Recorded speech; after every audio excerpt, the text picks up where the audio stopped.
This is Magnificent Morocco from Sunset Beach, Hawaii. Stay tuned. I've got an interview coming with Hannibal. Yeah. So this is Hannibal here from thehannibaltv.com in beautiful Sunset Beach, Hawaii with WWE Hall of Famer, the original Rock, Don Muraco, also known as the Magnificent Morocco. How are you doing today, sir? Welcome to Sunset Beach. I'm doing great. I'm impressed because I always just guessed that this was a made-up hometown, but you actually live on Sunset Beach. The other side of the yard here. And there's some beautiful, your wife's very beautiful, but there's beautiful young women all through this time. We're just driving up to 40 years. When I first started surfing out here, when I was a high school kid, and you know, after that, you'd have to drive all the way to Waikiki to see a woman. Oh, really? Yeah. And nowadays, you know, it's like a beach that's like Waikiki here. Yeah, everything's changed. It looks really busy. Yeah. What was it like growing up here? Oh, God, it was paradise. The crowds weren't, you know, the traffic was lighter, the crowds weren't as big. Surfing equipment wasn't as new, but, you know, the roads and everything was good. When did you start surfing? Jeez. My first surfboard, I think when I was about 13. Oh, wow. I surfed before that, but I didn't get my own. I used to have steal rentals off the beach. Tourists used to come and rent them and then throw them on the beach, and kids would run around and grab them and take them out in the water and surf them to get caught. Is it true the waves get to 50 feet over there? Out here? Yeah. Oh, yeah. Oh, wow. Easy, yeah. Have you ever been injured surfing? I never surfed waves like that. Yeah, you know, a few cuts and bounces, bruises, bumps, stitches, but I never surfed those. Since I came back in the 80s, after the end of the 80s and 90s, it's really revolutionized with the tow-in surfing and the size of the waves they're riding now. Just insane. Their skills and underwater, and they have, you know, breathing apparatuses and floating things and jet skis to pick you out of the water, and it's pretty cool now. What was the biggest wave you ever rode? Probably around 12, 15 foot wave. I guess you'd call it about, you know, in the mainland, you know, somebody that call it a 20-foot wave. Over here, they, you know, different scaling, you know, by the local scale. Were you always big? Pretty much, yeah. Is that a disadvantage in surfing? Yeah, a little bit. Most of them around 5'7", 150 pounds.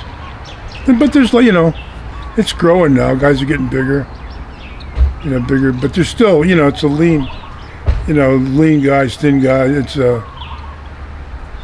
the balance, the coordination, you know, it's, I guess, you know, akin to skating, I suppose, ice skating.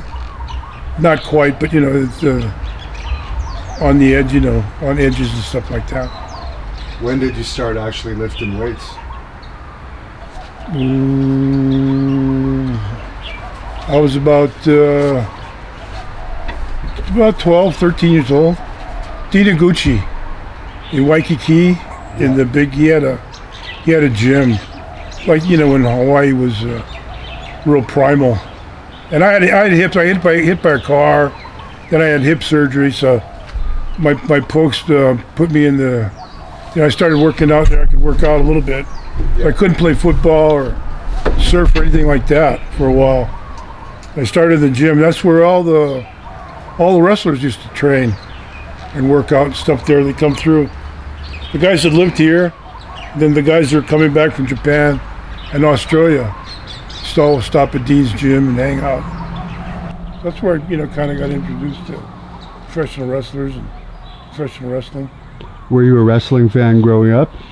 Yeah, I'd say so. Who were some of your favorites? Oh boy.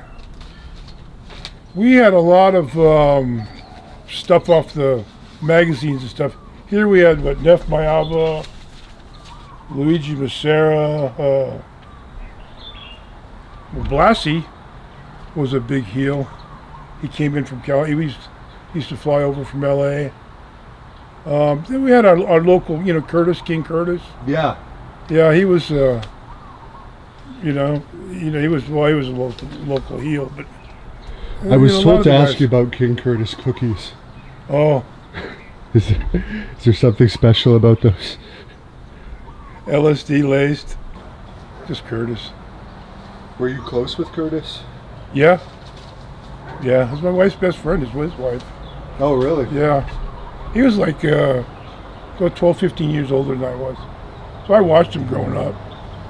Listened to him, his promos and stuff. We had the best of the best over here as far as wrestling goes. With Curtis and Johnny Moran, Ripper Collins. Great promo guys. What would the pay have been like in those days for those guys working out here? Well, I don't know what they were making. Was it a decent living? Top guy, I guess it was a fair living. And they would pick up maybe like Pedro, or when he was around, a few of those guys, they would pick up a Olympic show in LA or a San Francisco show in Cow Palace, somewhere around there. I don't know what the top guys were getting. Maybe close to 1,000, or in that neighborhood. I'm not sure. Did you break in right here in Hawaii? I went to Vancouver. Okay, yes. British Columbia. Yeah. With Kaniski and Kovacs. And then I came back here.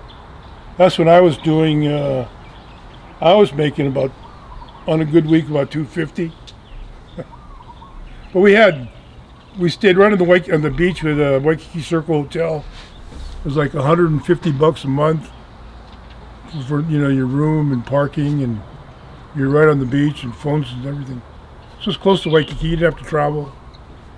On the weekends, you might have a military base or go off islands, Maui or Kauai or Hilo, Big Island. That was a long time ago. How was the party scene in Hawaii then, for wrestlers? Was it pretty good? Or? Yeah, I guess. Yeah, I was young then. I was but they seemed, it seemed like everybody's having a good time. I'm surprised of all things, weed is still illegal here, when Hawaii is one of the states known for it. Yeah. Well, you can get a license. Okay. Yeah, I got my license and stuff, and they got those NOA stores and stuff. You can buy you buy weed and all the stuff here. Okay, so as long as you have a license, it's yeah. Good. And it's probably not that hard to get a license. No, you just go through a doctor, So what was your first territory after Vancouver and Hawaii? Minneapolis. Oh, Really, I kind of knocked around a lot. Vancouver, then I was in LA for a few months because my folks had apartments in Santa Monica. So I went back to LA for a while after Vancouver, 3 or 4 months. And then Christmas time I came back, called Lord Blears and wanted to come back and surf during the Christmas break and stuff. And then they asked me if I wanted to stay, so I ended up staying here about 8 months. I'm wrestling here. Why did Curtis only have that short run in WWE when he was managing Kamala, I think, at one point? He was scheduled in Toronto. He was Okay. he was booked in Toronto, and Freddie Botello or Freddie Pacheco or one of his friends from Maui sent him 300 or 400 hits of acid. No. And he didn't want to go through the border and carry all that shit through the border. They just called Vince, hey, I can't go, I gotta go. He was burnt out. He'd been on the road, and his family was back here in Hawaii, and he was going from hotel to motel. So it probably, it's just a good excuse to get out of here, get back home. What was the LA territory like when you were there? Was it Mike LaBelle running it? Yeah. Small, 25, $50 a night payoffs. If you weren't, top guys got, I don't know what they got, but if you lucky, you made a couple $100 a week, if you're lucky. Who were some of the top guys at that time? Oh, Raul Mata, no, Tolis. Tolis is still was just getting foothold. Yeah, Tolis was there a long time. He was a great guy. Lassie, Tolis, a lot of Mexican guys, Gorban, Goliath, Musculus used to come across. A lot of guys used to come across. Raul Mata, I remember, was a big baby face at the Olympic for a while. I heard you say before that like Blassie and Lou Albano almost had a free pass with Vince McMahon to do anything they wanted without getting fired, or they would get fired and it wouldn't be for long. Why do you think that was? They just had a special relationship? Yeah, I guess the senior first, and then junior. They fell in love with Blassie. I guess 'cause, he's so meticulous, and his clothing and his outfits and everything else. Then Lou was just a character that they, So the old man, the senior, when he found guys, he was tremendously loyal to the guys he had, So I guess Lou caught on with that and stayed through. Lou had that type of personality though. He could just talk to anybody. He could go off. You think but if he wasn't drunk and stuff, he was just talking. He was engaging, funny guy. Did you travel with him at all? No, not really. Managers were separate from, they'd come in for the Garden or a big show once in a while, or just do the TVs. Why was that? They just didn't want to pay them for the house shows? I don't know. It was kind of a leftover, from, it was still in transition at that time. So they were paying guys for the house shows. I mean, they'd catch up with them, if your guy I was on top somewhere, a manager or did promos and stuff, he'd get a payoff. I don't know what the payoff was, but he'd get a payoff for, maybe it was up for 3 days up in Maine or, New Haven or something. They'd get her down in Jersey or something. They'd get a cut from something, so. But and then they got, their stuff off, their payoff off the Garden and stuff. How did you like Minnesota coming from here being It was murder, yeah. Yeah. I died. They give me, every chance in the world. I was, I think about 21 years old, 20. And everybody was, like Larry Henning, Bockwinkel and all those, they're all married with, had families and homes and, they're all set up. And, I was just, and I was just learning the business. I was green as hell. Because you were friends with Bockwinkel. A lot of people know about that later incident and think that you had like heat with him, but you actually were close with him early in your career. Yeah, I used to take him out to Macau. I used to take him surfing, and so I used to watch out for those guys in big weight. Talking about, back, the 10-foot day is a big day, but 8 to 10 foot surf. I used to out of Macau Point and stuff like that, where Tally Ho lived, and I was around, and then I got then from hanging around with his brother and stuff, I got all that heat from him. Was Hogan in the AWA at that point yet? Or No. Who were some of the younger guys that people would recognize that were there with you?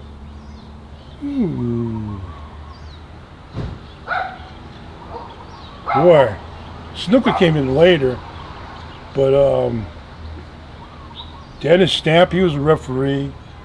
All Flair, that whole crew, they were just breaking in. Yeah, because you would go and train them, right? Some days. Yeah, well, when Robinson I didn't really train them. Those are all shooters and Patera and those guys. I'd go there and work regular matches with them, and then Vern, don't tell Vern, just regular tackles and hip tosses and regular stuff like that. But he, then he'd go back out with his trained assassins, back to the 500 squats and push-ups and stuff. What did you think of Billy Robinson? Bill is good to me. I met him over here. He was, I think he came over here to get all his passport and all his stuff straightened up from England and traveling and stuff. Because Tally Ho, Lord Blair's, was the got him through the government and stuff here. How he got his passport and visa and everything, and then from here he went to Minnesota, AWA. Okay. As far as Ric Flair in those days, did he buy you drinks or anything during that time? No. He was around. He was, I don't know. He was a fan of Dusty and Murdoch. Right. Yeah, you see those pictures of him always. You know, he was a big hulking guy. He wanted to be Dusty's cousin or something. Yeah, something like that. Yeah. Did you know Ken Patera? Yeah. He's a good guy. Yeah. In fact, I knew Ken real well. You know, the left guard. They used to have a Fuzzy Thurston and other old Green Bay, Max McGee and Fuzzy Thurston, two old Green Bay football players. They opened a chain around the Midwest, Green Bay and Minneapolis, called the Left Guard. So that was like the nightclub where. So I would go with Patera or Murdoch or one of those guys. What was Patera like in those days? Just the same as he is now? Just yeah. Outspoken? Yeah, same thing. Wild man. He was great. He was funny. You know, he was, yeah. I'm going to guess not too many people mess with him in the bars with his size. No. He never did it. You know, he never bothered anybody. Right. Never, you know, he was always, always laid back. You know, I don't know about that fight he got into, but. Yeah. That was just a bad night for him, I guess. Yeah. Bad night for Saito. He wasn't even there. Yeah, he just woke up and thought he was being attacked. Oh, God. Ended up doing a year or so in prison.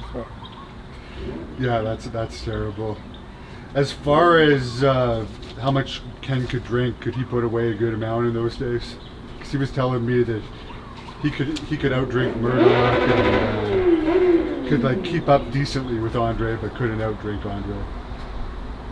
I don't know. He wasn't drinking that. You know, those days it was brandy spritzers or something. Yeah. He was, yeah. That was his drink in those days. I don't remember him being a big beer drinker or, you know, like Murdoch or one of those guys, you know, that would. I heard Murdoch had a really good punch that he could knock somebody out pretty easily with one punch. Did you ever get to witness that? No. I would be surprised. He was, you know, natural athlete. And his arm was really long or yeah. something. Yeah, he was one of the guys apparently that didn't look like necessarily he was the toughest, but you wouldn't want to mess with him. He was a big old lanky Texas boy. Yeah. I don't know if you want to, you know, he was what, 6'3", 6'4", 270 pounds. So, you know, he was, you know, it was pre-bodybuilder, workout days. He was still a big dude. How was Dusty back then? Dusty's Dusty, still, you know, a little heavier maybe, but, you know, he's the same. They were together, and then they went down, then he wanted, I met Dusty first in Japan, before it was in between, he was just coming into Minnesota, and they sent me to Japan for 2 weeks, 1 or 2 weeks, I forget. And I ran Dusty over there, the Hollywood Blondes, Buddy Roberts, who later become a Freebird, him and Jerry Brown, and a couple other guys. Where did you go from AWA? San Francisco. San Francisco for Roy Shire? Yeah, Shires. Was that territory still booming when you got there? Not exactly booming, but it was good for me. I lived in Santa Cruz. I could surf every day. Just, you know, an extra 20 miles to drive over the mountain pass or get into San Jose or something. But I was home, and you know, surfing was a great community. I loved, you know, it's like this. Oh, really? Yeah, you know, cold, but you know, almost tropical. A lot of surf, a lot of beach, you know, beach atmosphere. So the travel wasn't too bad there? Not bad. My longest trip was like Sacramento. That was maybe once a week. There was a TV, sometimes twice a week. But there was a TV there, and then a house show. So, you know, it's, and then Modesto, Stockton, those are all 150, 200. So it wasn't too bad, you know, back in those days. How was the Cow Palace drawn in those days? Good. It would so. It was big. The battle royal would sell out if you had a good angle. Somebody was hot. When I was a baby face. It was so. But they did around 40 grand. 40 grand, 50 grand was a big house there. I think. Pat was champion. Peter Maivia. A couple of those guys. How did you get along with Pat? All right. He was, Pat was for Pat. He'd always catch you in the book or something. Yeah. He'd always do something. I remember one time, this is after my second time around, we're going through, and I'd gotten over, I'd get a big push, so he had the strap. So it was a strap match in the Cow Palace. So we're supposed to go through, but he was the booker. He and Roy, we were supposed to go through. He said, if something happens. So we went about 56, 57 minutes, and he slaps his figure 4 on me. He says, I'm blown up. He's not going to blow up. It's just, I said, whatever, it's just, we still came back with another hour plus match, but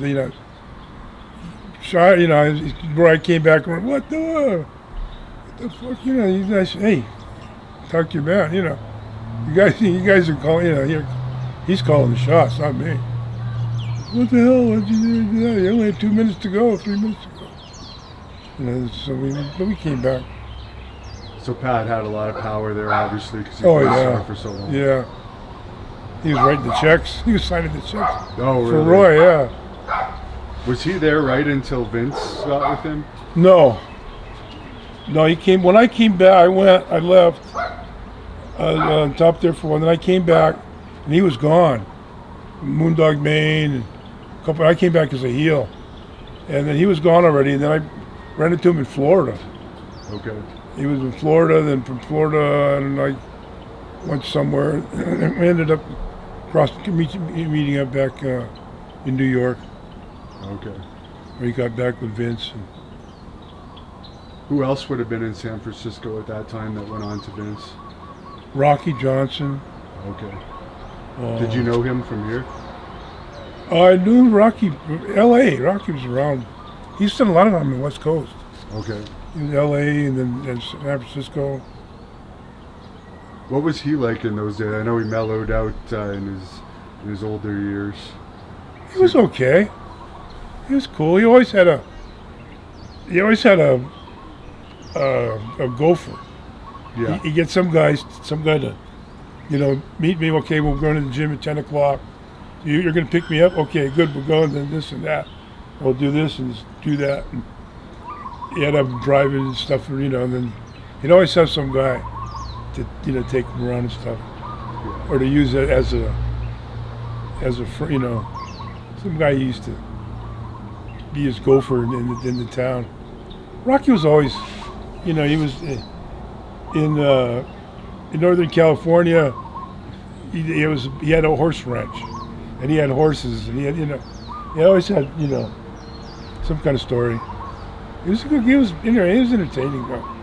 You got a horse too, don't you? Oh, my wife, no, not me. You don't ride at all? No. I don't. No. That's her whole retirement goes with that horse. Okay. Yeah. Yeah, they got to be expensive. I guess. You got a younger wife too, don't you? Younger than you? Is she younger than you? Oh yeah. Oh yeah, second one, yeah. She's number 2. Oh, it's your second wife. Yeah. It's hard to keep a marriage when you're on the road, right? That's, I've seen so many interviews, different guy, everybody, Undertaker and whoever it was, everybody kind of regrets their first family, first time through, how they blew it with that. And it's kind of the way it is, I don't know if you try to, what happens, but wrestling business demands a lot. Your time on the road, concentration, everything else. I guess the spotlight and the fanfare, the TV, and being a star and stuff draws you away. I don't know. And there was a lot more road temptations back then than there is now. Yeah, probably. Sure was. But there's phones now. Yeah, you can get in a lot of trouble pretty Yeah. easily these days. The news travels faster. Yeah, I'm sure something could happen in a town and no one it's would ever happening know right there. Yeah, other than in the town. You could just leave a territory if anything too bad happened. yeah, nothing. Yeah. What was the worst heat you ever had? Is there any night in particular where you actually felt in extreme danger of your safety with fans? Well, that's just depended on the night. What was going on. If riots. Been some riots and stuff. Yeah. Baltimore, Richmond Coliseum, Oakland, and all over the place. West Palm Beach, Tampa, Madison Square Garden, leaving in the ambulance, going back to the hotel. There's a lot, I wouldn't go to Brooklyn for Tommy D because they'd just bust your car up, stand out there with rocks and stones, and there's no protection. I said, what do you want? I said, I can go there and I'm not going to get home. Yeah. I got to take a taxi. I was living in New Haven or New Jersey at the time. Forget about it. And now they complain just if fans are asking for autographs too much, but you guys actually had property destroyed. Oh yeah. And sometimes attacks. That's too bad. You get a big 2x4s and 4x4s and throw them in your car. Shut. Is there any wrestler that you had the most heel heat with, in particular? What do you mean on TV? Yeah, someone that you feuded with. I know you've had so many great feuds with like Snuka, Hogan, and Backlund. When I was I would have loved to work with Bruno, or Luthez. There's another guy I never worked with. Not that their work was great, just to have worked with them, How did you like doing the hours? Because it seemed like they did hours a lot more back then. Just different mindset, Yeah. Different mindset. How you going to use your, it's a waste of a lot of your heat. Sometimes you really, and you gotta, you gotta start it off on a logical scale because you're not going to blow it off in 15, 20 minutes. You still got another 45 minutes to go, and you're so. But then the people too, they're not going to keep going, Billy Graham told me he never liked going an hour. He thought it was unnecessary sometimes when they could just do like disqualifications or. Well, I don't think Billy ever needed to. Did he ever go an hour? He did with Harley. Oh well, yeah. But he tried to quit a couple of times at the match, and Harley wouldn't let him. Yeah. Billy was. Billy was showbiz though, Yeah.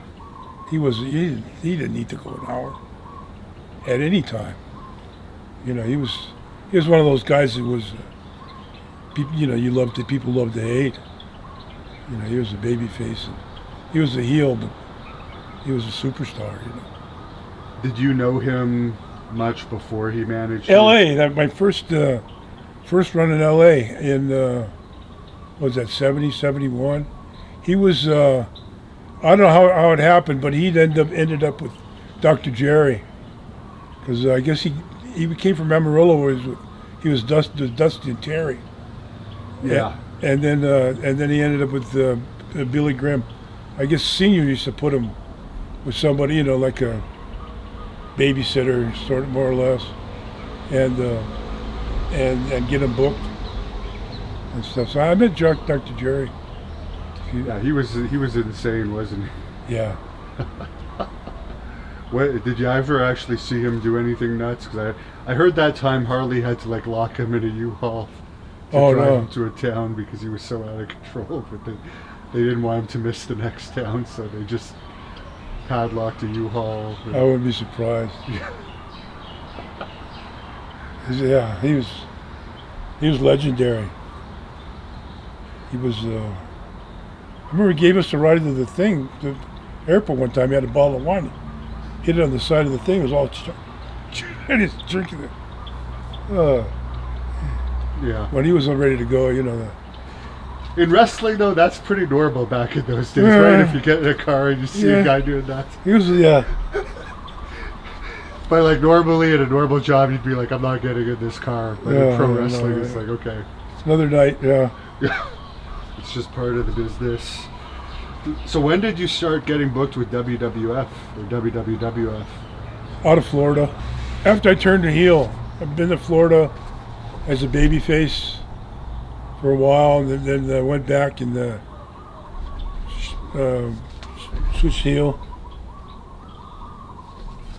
And that was Buddy Rogers and Eddie Graham and those guys set that angle up. I went back under a mask, and I was I guess it was pretty obvious that it was me. It wasn't, and they weren't really trying to, make a, so Steve Kern came up with that Tampa TV, they're asking him, well, what about this Magnificent M guy, what do you mean, Don Morocco, and it was completely unprofessional, so to, in the showbiz sense, everything was naturally laid out, but people just, you just didn't do that on a wrestling program.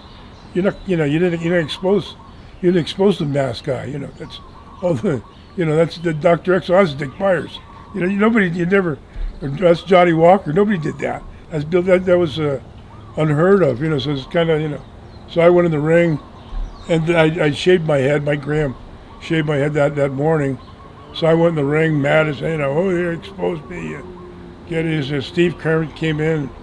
We had a pull apart. Pulled us apart, and he had all of my mask. And when they pulled it, it came out, and I was bald.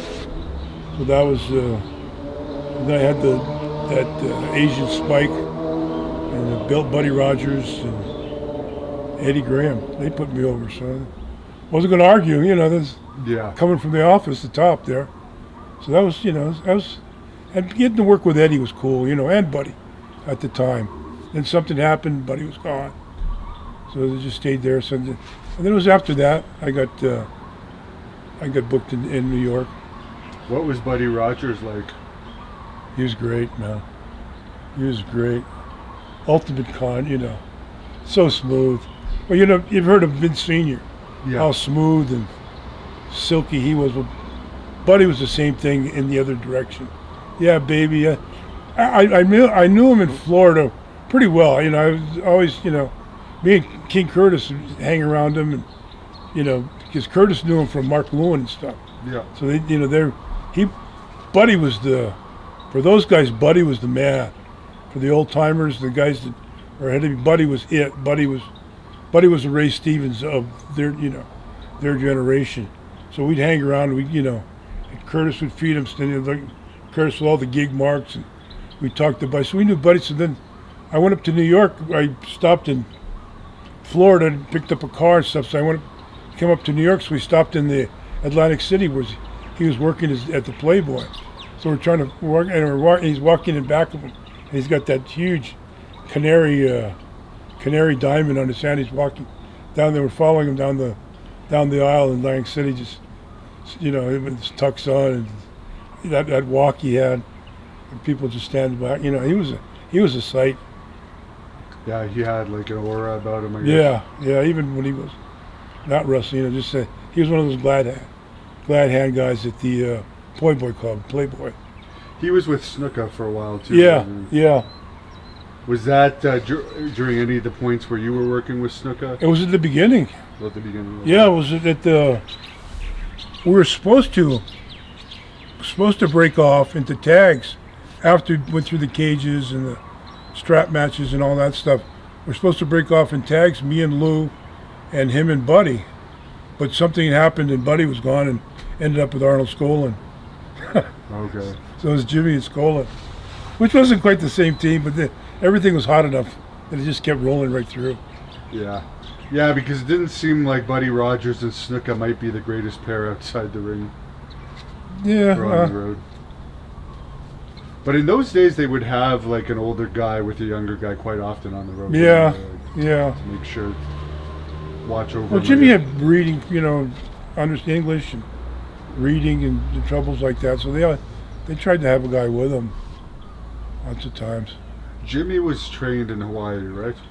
Cowboy Frankie Lane. Okay. Yeah, about a few months after I got in. I came back, I was living in the Circle in Waikiki, and that's where I met Jimmy. And Frankie was, I don't know how much he charged him, but Frankie was training him. He used to drive Johnson and Busher, the beer truck. Right. One of those great big beer trucks. Over, and he'd just park outside, leave the keys inside, and park out at a huge sidewalk at Dean's Gym, like 25, 30 yards across. So he'd park and leave his keys inside. And Fuji and those guys, they stole his truck one day and took it out to Fuji's friend's house in Coolio, unloaded all the booze and stuff, and drove the truck back. Jimmy went out to look for his car, or his beer truck. It was gone. Did he get fired over that? I guess he could, but he just reported, as a stolen truck. Right. So that was, I guess I don't know what happened to him off of that, but then Frankie got him booked in Portland, and that was it. He was off. When did you start working with him? With Jimmy? In AWA. Oh, AWA. Okay. Yeah, early when he came over there. Vince brought him, I guess discovered him from Portland when he went up there with Don Owens. And so, he was a hell of a baby face. So he teamed us together, a young tag team. He wanted a Hawaiian name for us. I don't know any Hawaiian names that make any sense. Because there's elaborate names and stuff. Lonnie K, he hated it. He wanted to be Jimmy Snuka. I said, well, Lonnie KLO. I said, that's okay. Vern liked it, so he hated it. So he ended up, Jimmy Snuka's his real name, I guess. No. What is it? Oh, it leaves me blank now. But, yeah, no. When did you start calling yourself The Rock, by the way? WWF. WWF. Yeah, they started. I didn't. Okay. So it was Magnificent before. Yeah. Well, yeah, I was down Morocco. I never had until, like my buddy and Eddie Graham gave me that Magnificent Morocco deal. So that from Florida, I carried that because the Florida TV went up to East Coast, went up to New York and stuff. So I got right in, I just used that. Did you ever fly with Eddie Graham? Yeah. How was that? He wasn't drinking that. He wasn't, at that time, he wasn't drinking heavy. Late towards towards the end, or a couple times he was, but he still wasn't drinking heavy. Like, some of the stories I heard. I'm sure some of those stories are exaggerated, don't you? Probably, yeah. The one that Brian Blair tells, I don't know, I just can't picture that happening. He was flying like right over Disney World. Drunk. I think someone would have stopped him. What did you hear was the reason why he decided to end it? Was it just the territory was dying and too many things coming at him at once? Drug deal went bad. Hundreds of, big money. You weren't close enough to. Big. I wasn't even there at the time. Okay. The big, those guys had access to big bread anyway. So it's like, hundreds of thousands of dollars.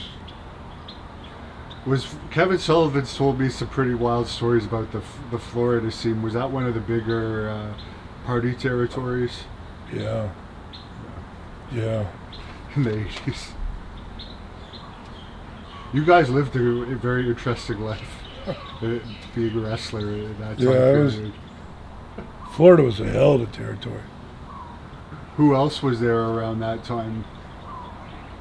Oh, Briscoe, Steve Kern, Dusty, everybody come in and out. The heels. Who are the heels? Buddy Cole.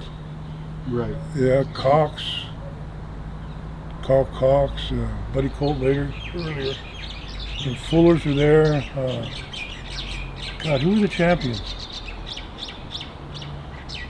I know Buddy Colt had a lot. Joe LeDuc, Pak Song. I had a couple angles with Pak Song. He was a hell of a Korean guy. What was Joe LeDuc like in real life? Wow. Yeah, he's similar to his guy. Wow. Nicest guy. Great if you're your friend. Yeah. He's the greatest guy in the world. He was, we used to have Sundays. We'd have double shots. Orlando and Jacksonville. Jacksonville first, and so everybody'd bring food, you know, their wife or girlfriend would make them, we travel on a twin beach. So everybody have, you know, we'd have big spreads at lunchtime coming out of Jacksonville. Joe, he'd bring in a crock pot. Oh, yeah. Plug it in. Butler Ave, you have the Canadian roast. It was good. Did you know Mad Dog Vachon at all? Yeah. He was another guy that was like pretty Yeah. up there. He used to come here every year. From when after, you know, he retired from Nebraska after he lost his leg and stuff. He used to sit on the wall where Curtis's boogie board, his beach concession was. Yeah. And that time of the year was all Canadian people were going, you know, would be coming through, and everybody, I guess he had a cooking show in Canada, went across.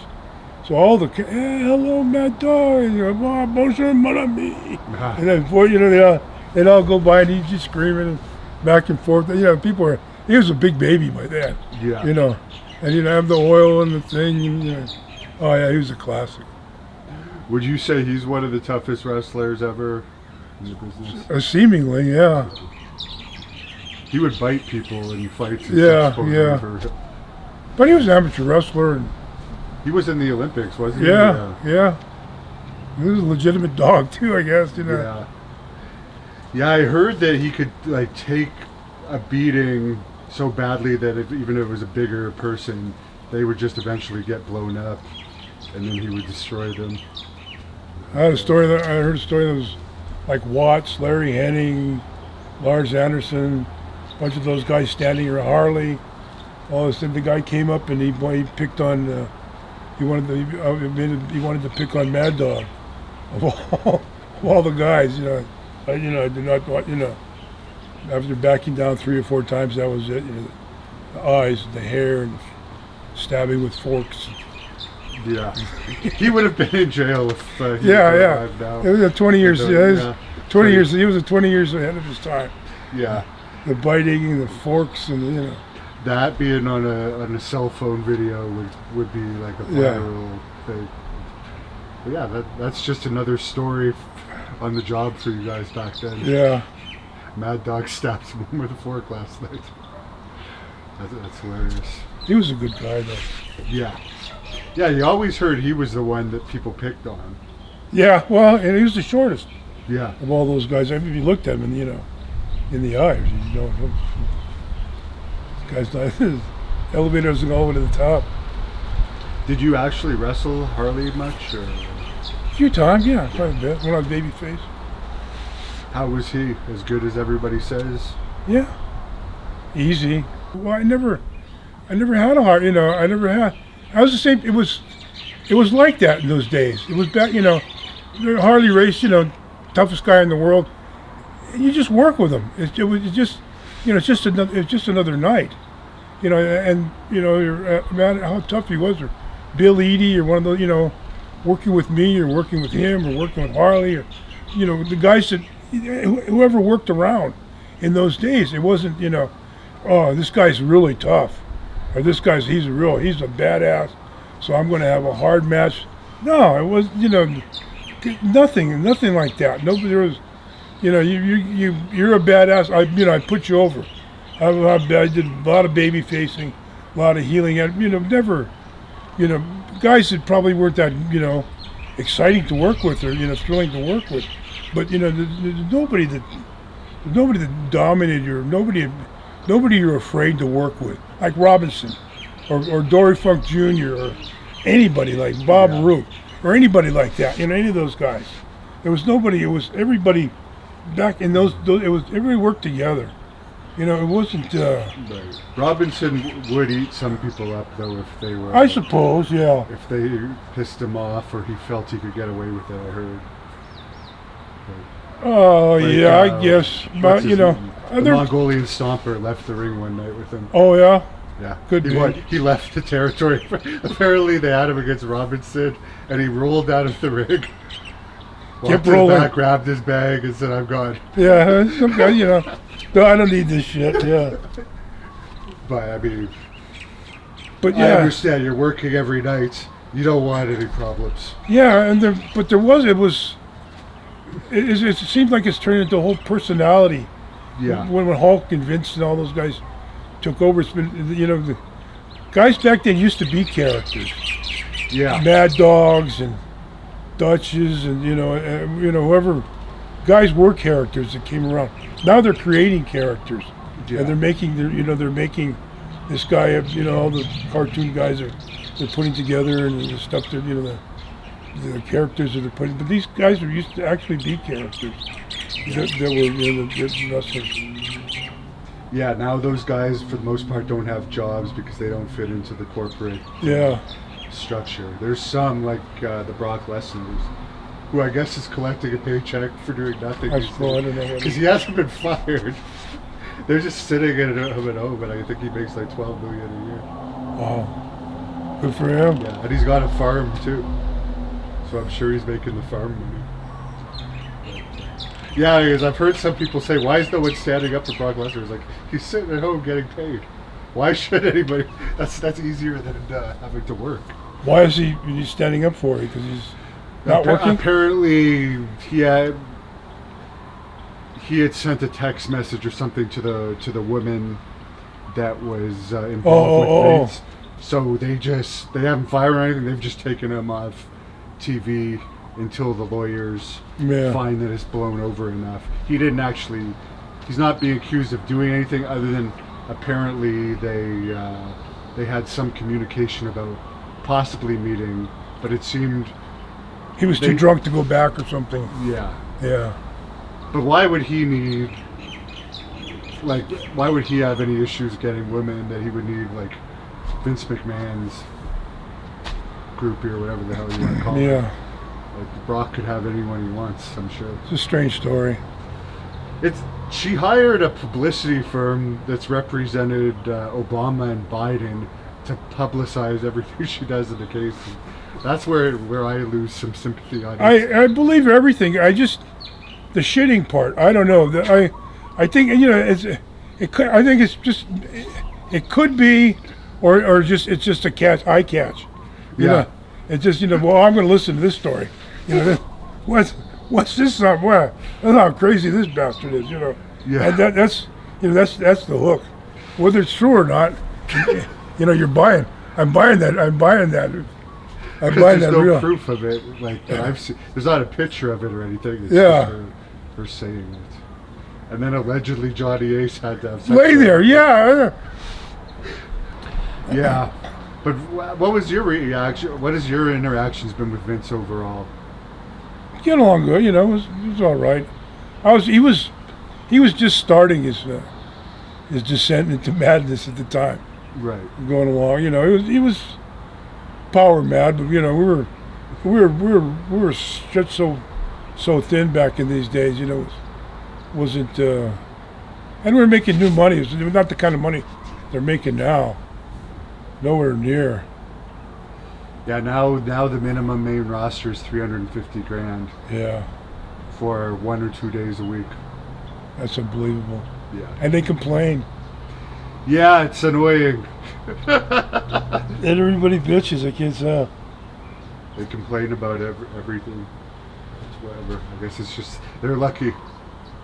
Yeah. And AEW, I believe the minimum is 150, but they have so many sitting at home. Like they have so many people on there. You should try and get one of those Jake the Snake deals. Yeah. Where they pay him. I mean, that's good for him. But like, how I heard they re-signed him in March, and he's been on TV maybe once or twice since then. Good for Jake. Yeah. I mean, in the 10 or 15 years ago, he was having to do small independent shows to make ends meet. So. Showing up all bust up. Yeah.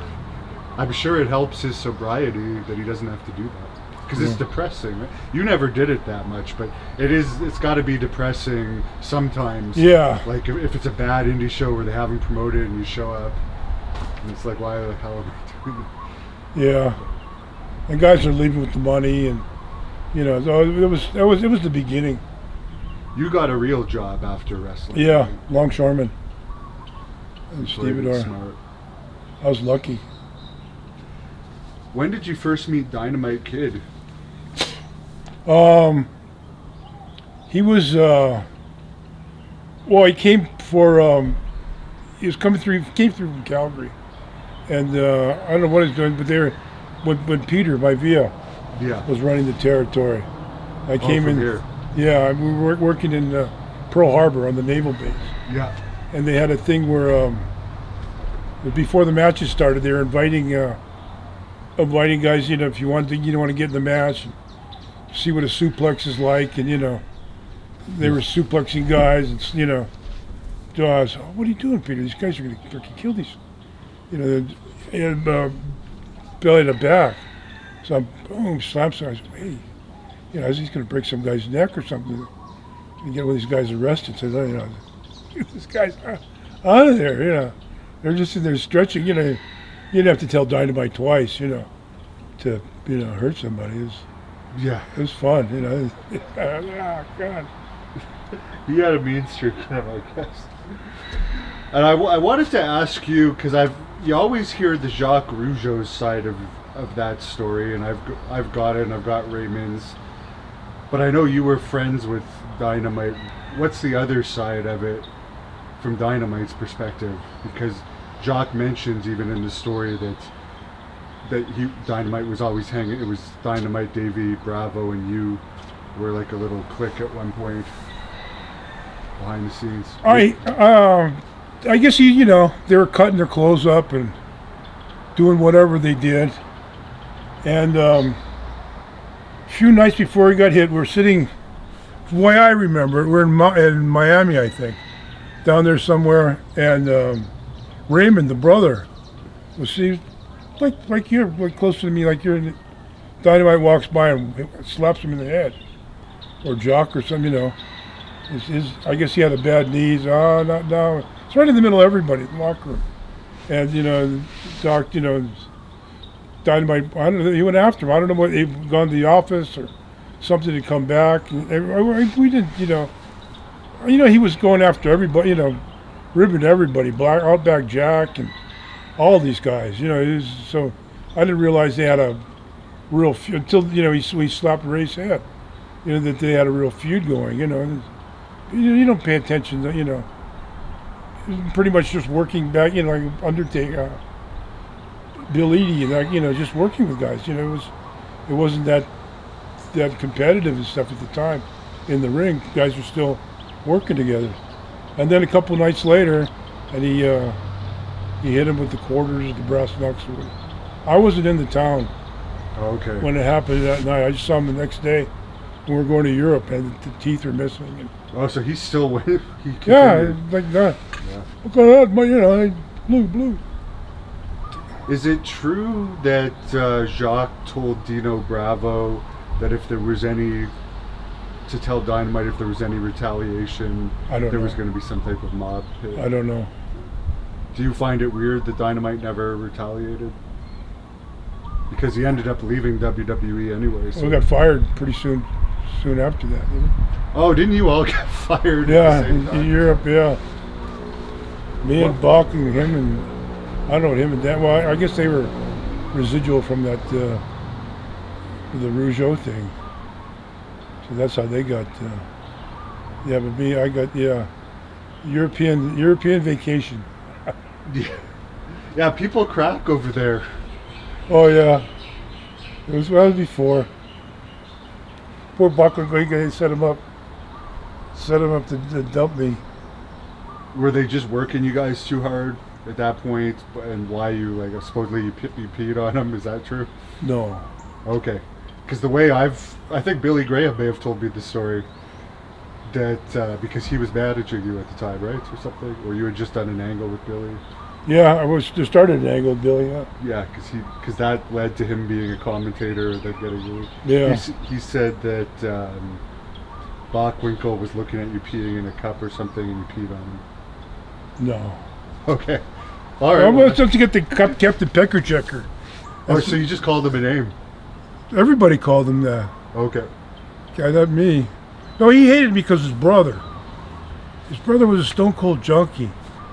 And he was a Dennis Bockwinkel, and he refereed with Dennis Stamp. Okay. Went to Terry Funk and that. Yeah, I've met Dennis before. Yeah, Dennis. They're both good guys. Stamp and then. Dennis passed away like 3 or 4 years. Yeah, ago. a while ago. So, but we got the outer, some of these outer towns, and they'd have a ring. Like I said, every Bockwinkel and Henning and all these guys are, they're way old, 15 years plus, families and everything older than I did. So I'd get out of town, so I'd go, hang out with them. They were, same age as I was. And smoked pot and stuff. That was it. But, Dennis Bockwinkel was, he carried, it was early, it was, God, early 70s. Or mid, early 70s. And, still marijuana from Muskogee and all that stuff was going down. It was all, so I guess, and then I came back and I went away. I'd come back from Japan, so I called the house. Dennis was living in, out in San Fernando Valley, so I called. I said, "Is Dennis there?" I called him. Dennis isn't here anymore. I said, "Well, where is he?" And he OD'd in a bathroom, the service station. So, so I guess, being friends and close to, I guess Nick figured I was shooting up with Dennis and stuff like that, which is not even close, but that was, I had, I've had family addiction and stuff before. So the people around them and the people that they're with, you just hate them. It doesn't matter who they are. So I could, understand after a while why I had all that, that heat. I was thinking that I was, I was in some filthy bathroom shooting up with his brother or something, So I, but that was, like I said, I used to take him surfing for Tally-Ho, all kinds of stuff from there. So all you did was call him a name then, and then it was, they caught I didn't even know what happened. He was just riding me. He just riding me all the time. Yeah. Because, like, I don't know where, somewhere down in Sardinia or something. I just snapped, like, yeah, come on, told him to get up, and, it was stupid, I was burnt out. It was, and I'd been in the territory, 7 or 8 years now. I pretty much had it. Do you know you have one of the top 10 highest attending Canadian matches of all time for your match with Hogan in Montreal? 21,800 at the Forum. It was one of the top all-time Canadian attendance records for wrestling. Do you even remember that match, or were you wrestling Hogan so much that day? It's just another night. No, those are the days. It was a piece of cake wrestling Hogan. Those are nights off. The wrestling business has changed. He changed the whole thing. And you go back and listen to some of his interviews now, and you see this mindset of how he was, protecting himself and how he was taking care of his business. And everybody had a different mindset. The old timers, which I came pretty much. I was an old school mindset and didn't have the, like he and Piper were, pushing themselves. Yeah. And have that thing going, and it was guys were separated. And it was, and you look at it now as well, wow, these guys are really they're on a mission. And, it was a good idea, and wrestling changed. It became commercialized, yeah. How many times do you think you wrestled Hogan? God, I don't know. You had basically a feud that, if it was today, it would have been on one of the pay-per-views, but because there was only 3 pay-per-views a year at that time. I wrestled him I think 3 times in every town, every major city. I mean, there's a couple, but Were you friends with Hogan? We were friendly. I wasn't one of his boys. No, I never heard that, but I've never heard anyone tell any. I don't think you had heat with anybody, honestly. There's no public stories about you having heat with anybody. I don't think I did. Just the Rougeaus, I guess. That was about it. And I didn't even know I had heat with them. But I don't think Jacques. Maybe I don't remember exactly what he said, but he just kind of said you were with Dynamite's crew, and he didn't necessarily trust you or something. Yeah, well, I heard him call Dino a stooge, so I was with them, so I had to be in the same boat. I used to work out with Dino a lot. Right. He was fucking strong. There was a lot of fans, actually, now that you mentioned it, that wanted me to ask you about your workouts, because you're obvious.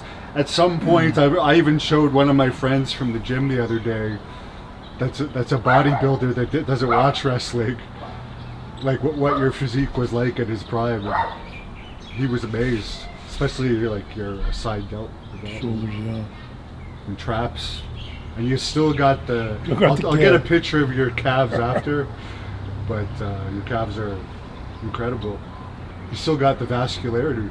Yeah, I don't know. That's genetic. Yeah. 'Cause I walk as much as I can, but not.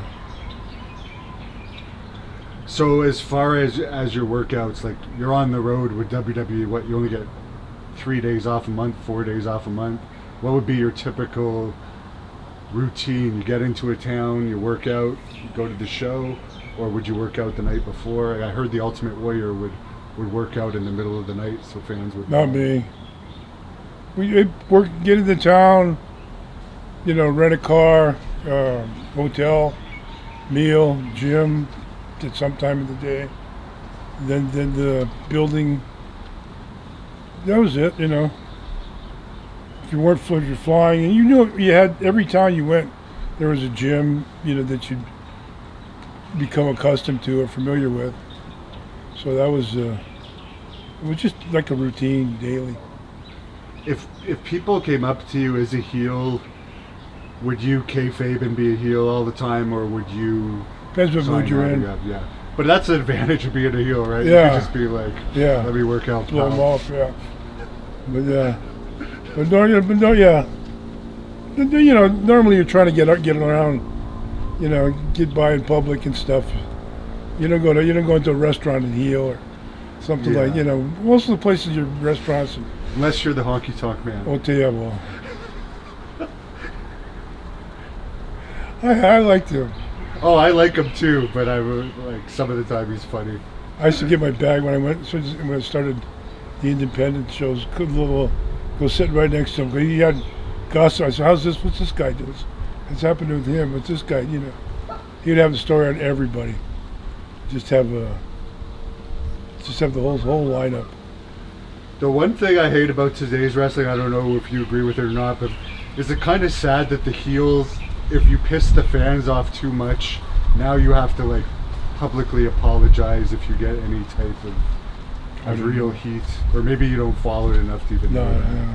But like real heat is a bad thing now, and you gotta kind of apologize if you offend people. Man, it's unfortunate.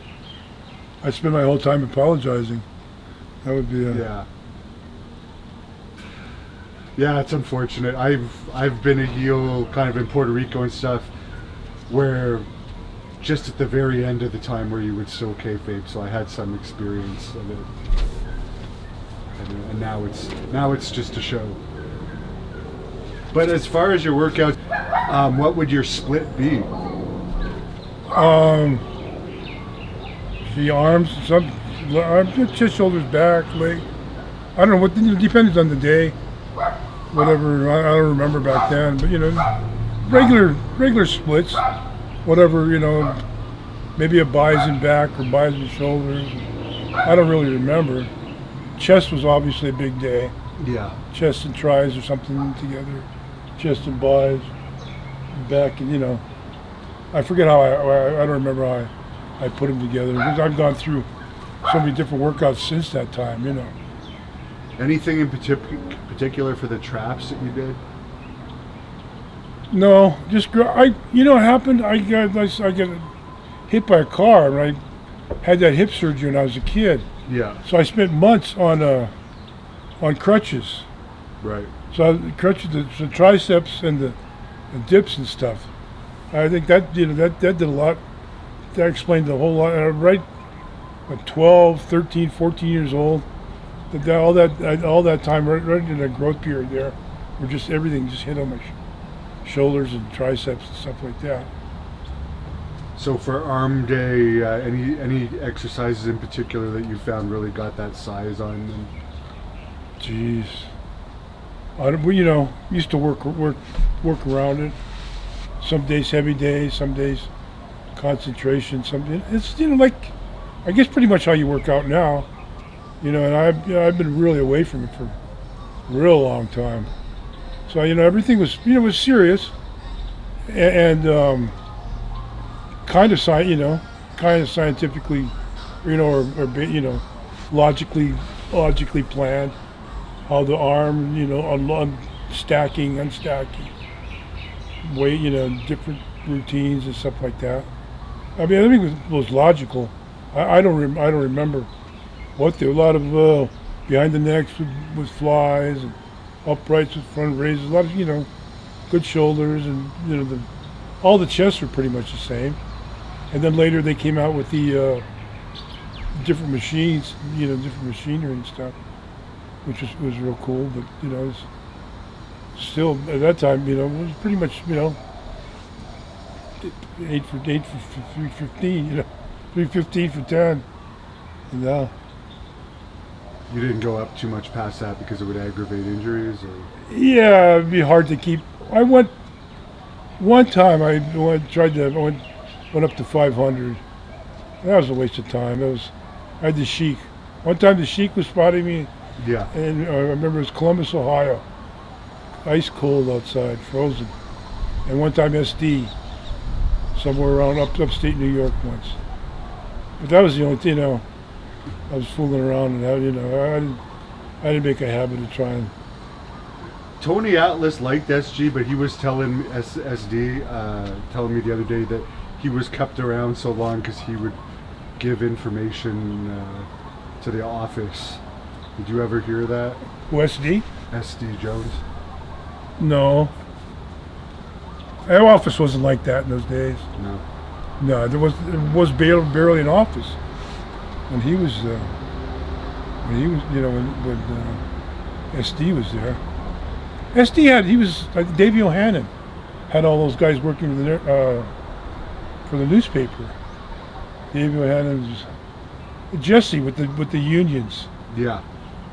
That's Hogan admitted it apparently. Yeah, but that was just a hero's cry. Yeah. Like I'm going to get it's like a Trump. I'm going to everybody's going to get more money.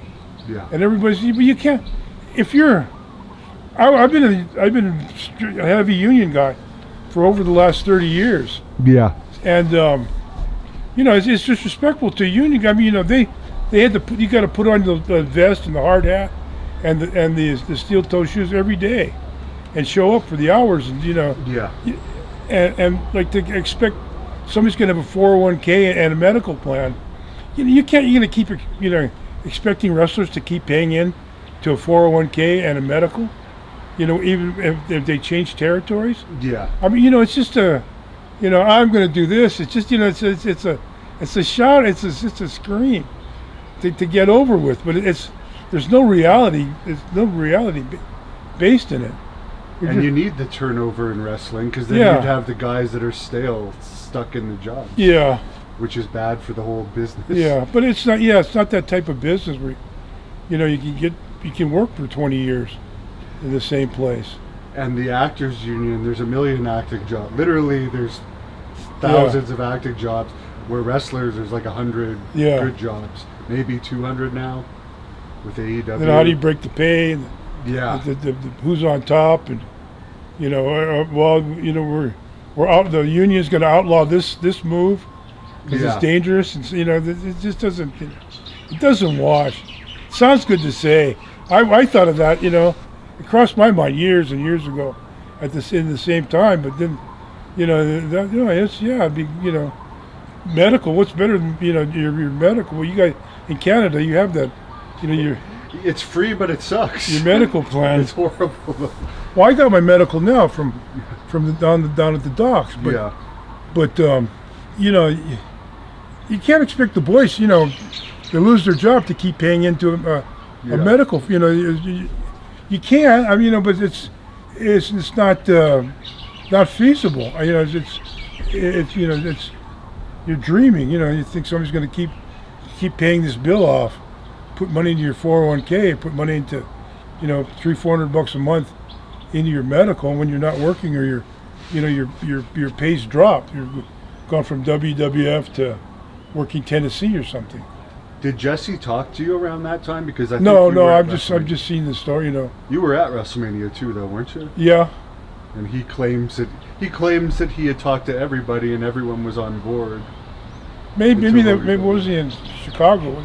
There was 3 different. Yeah, towns Chicago was the middle, and I was in Long Island, Oh, good. in Warndorf. But I never, at the time it was a great idea. When you think about it, it's a hell of an idea. Yeah. But it's not, It's already a cliquey business, so if you're Yeah. out of it like me, it's not. It's only going to make it even harder to get. Well, I was down the docks for 25 years. Yeah. Where are you going to get that kind of longevity in a territory? Yeah. It's just not, it's not feasible.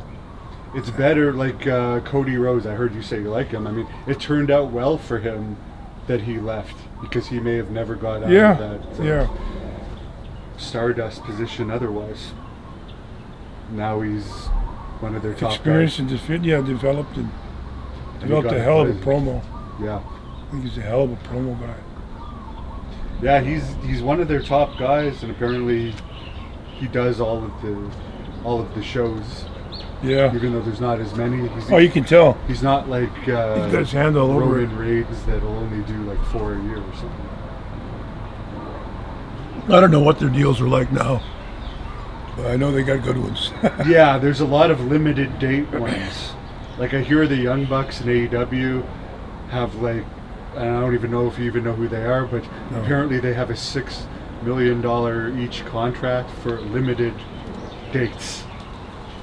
And apparently Tony Khan, because you know how they just canceled Rampage, which is the third, they got a new TV deal, but they canceled one of their shows. Apparently he doesn't like making his guys work more than once a week. So even though some of these guys God are bless making him. like $6 million, he's like, oh, I don't feel they should have to do more than one show. But meanwhile, the shows suffer because they don't have enough star power. I don't even watch those shows. What do you think about wrestling right now? It's horrible. I watched the WWE a couple weeks ago, and there's 2 top guys. A top guy and like a English cruiserweight or middle guy. I don't want to mention any names. It looked like they're helping each other put their holes on and stuff. Yeah. Sometimes it doesn't look. It's so. It looks like the moves look. Yeah, like, so choreographed and Yeah. that they're actually cooperating with one another. Yeah, Seems there's like no way you could do it without it. Let's say the guys Yeah, helping. yeah, it's over. Then I watched some guy, the next was Lucha Libre, and dive over the top, and after every move, he stretches his arms out, and then another move, and back to that again. It's just hysterical. Every move is spread his arms and pose. Oh, it's insane.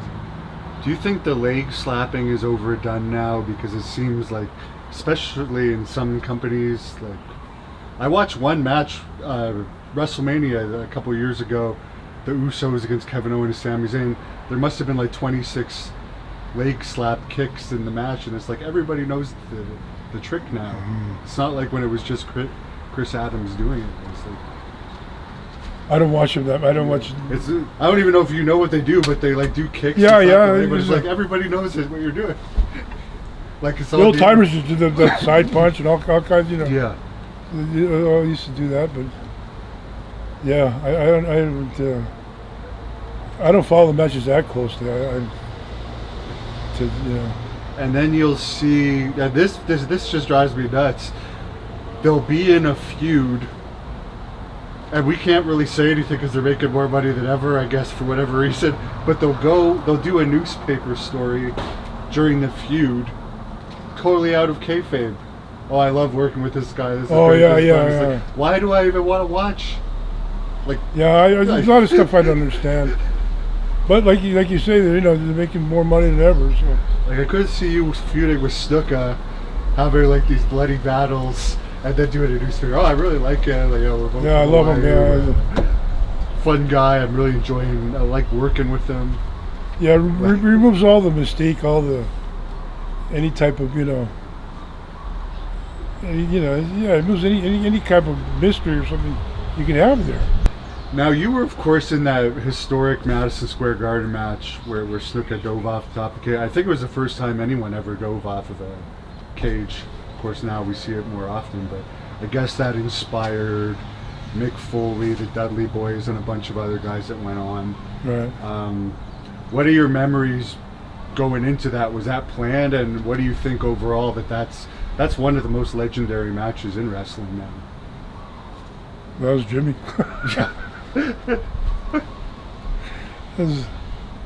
Vince, we went going over the match. We're going, the cage that night in the garden. He says, "What are you going to do?" I said, "Well, I want you to keep your strap, but I said, "Well, I can get out. I can work my way out of the, I can fall out of the ring by accident." I said, "You know what everybody's paying to see is him to come off the top on me, and splash me from the top of the cage. So that's, maybe get outside, and drag me back in, and then we'll go for it, That was pretty much it in a handbasket, that was it, that's what everybody wanted. It was laid out. Was it stiff? Yeah, a little bit, yeah. His knee caught me right here. I couldn't lean forward for a couple of days. I lean forward and I'd go straight down. What's a payoff for something like that in the ballpark for let's just say a Madison Square Garden main event? Just back in those days, barely $5,000. Okay. Now, God knows, millions. That's incomparable. Yeah, well now I think they just get the guaranteed contract, so I think Saudi Arabia, there's bonuses when they go over there. Yeah, sure. But like for your average, so basically one of the reasons why they eliminated house shows, I guess, is because the wrestlers don't get paid anymore to do them, so they don't like doing them. They haven't been over here in years. Yeah, I was actually talking about that. Is there much going on at all in Hawaii for wrestling? There's Siva Afi, you remember him? Yes. Yeah, his son, from previous marriage, he's over here, married, and his ex-wife, and they're remarried, and they started a little company.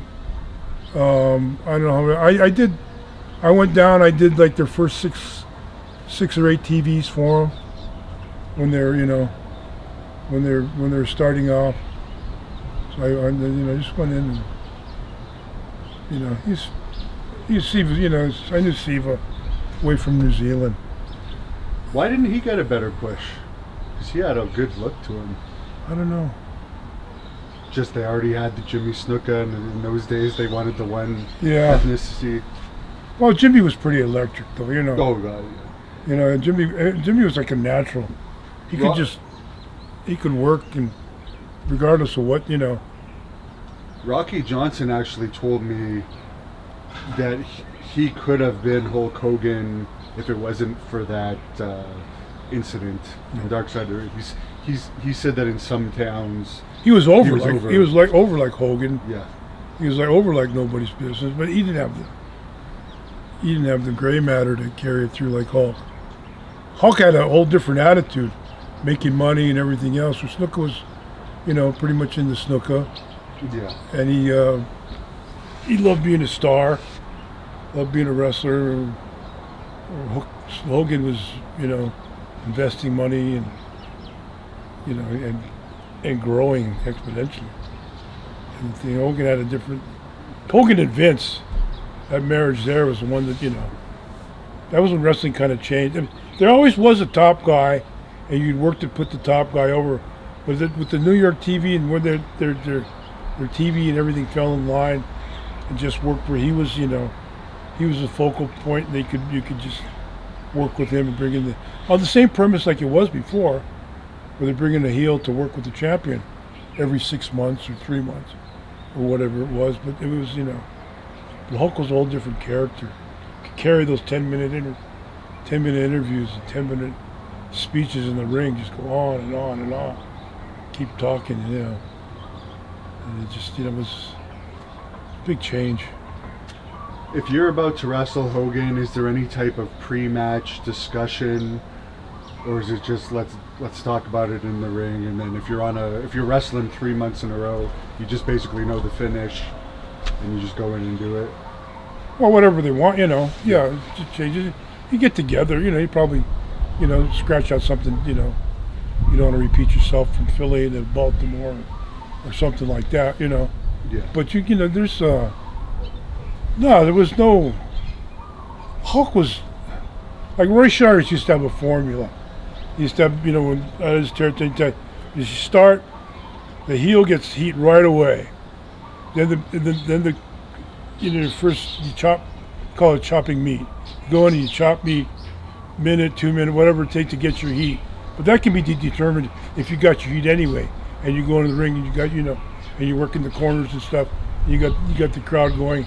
So then after you get your heat, the babyface makes his biggest comeback of the match, where the people that anticipating that you're gonna that at the end of the match he's got that to come back to, and then you go and you break down, you have your matches, and then Roy had you 3 to 5 high spots or something, want you to those type of high spots, the tag team high spots or single high spots that you lay out, then you go and then you go into the finish. So when the comeback came there, they were already used to the comeback, and that formula really works when you apply it, not necessarily step by step, but in theory, because you go in, you got your heat, and then you don't have to give you a bunch of push or something and get and boom, you get enough heat, you can just come back and kick the shit out of me. Yeah. I don't have to waste time, pounding on you, kicking you, nothing. I got enough heat. Just give you a little shot, turn my head, wham!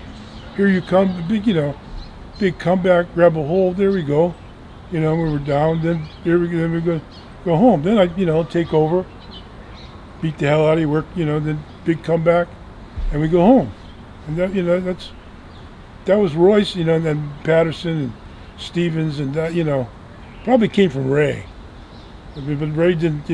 Ray didn't put all that stuff in an organized form. Ray just did it. Yeah. Ray was just a natural. He was amazing. Apparently, everyone puts him over. Yeah. Yeah. And he was never even trained, was he? Supposedly. He was I don't know. Evidently started when he was about 15. Ohio, Indiana, Midwest there. He was in WWE for a short stint too, wasn't he? Yeah. He was when he turned Snuka babyface. That's true. Yeah. Yeah. I went to Japan, and I used to wear. I was babyface, and I remember I came back from Japan one time, and I kind of in Japan I'd kind of leading matches and kind of like learned a lot of bits. I had a match with Ray in somewhere in Iowa, Sioux Falls or something like that. And it was a good house, 5,000-6,000 people. And I went out, and I don't know what, it just didn't explode the way it did. It was a good match, but I expected people to be out of their seats and stuff, and I couldn't figure it out. Why I was wrestling Ray Stevens and why I didn't tear and I knew it was something that I didn't do, and I kept trying to ask him, what? Well, no, sometimes they're not, but probably I wasn't selling enough, or I wasn't doing something right, or they just weren't ready for the match. They wait for something else, But it was, I expected. Working with Ray, I expected it to be, when it didn't come back. I was really curious what happened. He was a pretty wild guy in real life too. Oh yeah, yeah. He had like a song or something that he was there, like a saying. Did you ever hear that? No. I'm a fucker and a fighter and a Wild Bull Rider, yeah. Something like that. I can just imagine. I guess it's good that they don't go and do crazy stuff anymore, but that's kind of what makes it so interesting in that era. Yeah. They were so wild outside. Piper must have been crazy to hang out with. Yeah. You have any stories about him? I don't know if I can. Yeah, there's a few. He is dead now, but I don't want you to get in trouble. Can't be worse than what Marty Jannetty said recently, which I won't even repeat. He's wild. Yeah. Did you know Marty too? No. Okay. I bet, just handshake and stuff here and there. First time he hasn't matured at all since you knew him back then. Probably, yeah. It looks the same. Yeah. He's lived a good life. For people that feel bad for him, he's been with like 5,000 women. And he's partied his whole life. And he's alive. He was, first time they came through when he was a tag. Yeah. The first, I guess when they got fired that week or something. Oh, the Jimmy Jack Funk thing. Whatever it was. They didn't talk to anybody. They were, kind of, I don't know if they were, intimidated or what, but they would kind of just stay in their own, they never, they never really talked to any of the boys. Whatever happened to Jimmy Jack Funk anyways? He kind of like fell off the face of the earth. He had some fight with Haku too, apparently. Yeah, the pulled his eye out. Heard when he got out of the car and he walked across the person's car. Yeah. On the top of the roof and stuff. Oh, Jimmy Jack did? Yeah. That's what caused Haku to pull his eye out? Yeah, I said, hey, don't, this guy gave us a ride, don't be fucking up your cars. Ah, fuck you. He didn't last in the territory long after that. Yeah, he wasn't there that long, yeah. But I was asking you about Piper before I got distracted with Jannetty there. If you had any story you could share about Piper. Ooh. He always put you over. Yeah. We're in Fresno. Yeah. Fresno one night, and Neidhart's wife was in town. Ellie, Stu Hart's daughter. So me, Roddy, and Bob, and Jim and his wife ended up at a Mexican restaurant. After the matches, eating the tequila and stuff started going. Then we got in the car. Jim took off, I guess, and so it was me, Roddy, and Bob. So we got in the car, and the car got on the railroad tracks. So we got caught and just slid down the tracks, and we were laying in the tracks. So we're trying to pull the thing off, and those big those big gray stones they have, is spinning the tires, and they're boom, boom, like bullets, hitting your legs. They couldn't get it off, and here comes a train. We're going, no, it's going to run. And it went by. So we went back to got a taxi back to the hotel. I had to leave the car there. So then we walking in the lobby. It's full of cops. So we go by, and they knew Piper, and they knew Orton was in his room. Nobody bothered me. Nobody, So Orton was in his room. The guy went up, opened the door, and they shot him with the taser. Yeah, and he pulled it up. Yeah, called him black guy, hey, N guy, N word. And he comes down to the lobby. I don't know if he had shorts on or no clothes or what. And then Piper had to go the next day, take pictures and autographs, and everything down to this. I mean, they got but the kicker was the story. The next time we went to Fresno, John Studd went to get a car for the rent-a-car place. He says, we don't wrestle. We don't rent to wrestlers. He says, I'm a private entity. No, you can't get a car. No. Forget it. Yeah, Alamo or whoever it was at the time. Did you ever notice any heat with Andre and John Studd No. that we always hear about? No. Never. Everybody I saw that. I read that. And I don't believe it. John was such a gentleman. He was over here in Hawaii a little bit before he came, before Charlotte and stuff.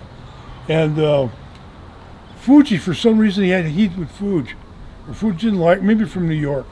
when he was Chuck Rogers or whatever he was. I don't know what, but he was here. So Fuji's crew had a crew of guys out on the other side of the island there that Fuji grew up with, and that had taken over a lot of the gambling and a lot of the business and stuff. The guys, stole the truck years ago from Snuka and stuff. That same crew. So he wanted to take John out to those guys and rib the shit out of John. But John started hanging around with him. John was so polite and such, those guys just went crazy. They used to pick him up and drop him off and take him to work out and feed him and everything. Fuji wanted to take him out in the ocean and drop him off and teach him how to swim and drive away with the boat and leave him out, a mile offshore and stuff. And they weren't going. They weren't going to do it. Nobody's, they liked John too much. Yeah. Everybody's, they were, no. Yeah. What are you talking about? They didn't do this. All those guys just, Mr. Perry, Mr. This, that, If you ever had a chance to know John, he was just a, I've heard he was nice. Yeah, well, didn't, and why Fuji hated him, I don't know, but he wanted, but all those guys just, they all the union, all the union leaders and bosses and all that stuff. Eventually, they moved into all kinds of. We stayed at the Ambassador Hotel in Waikiki. They'd pick them up in the morning, take them to work out, eat lunch over their house.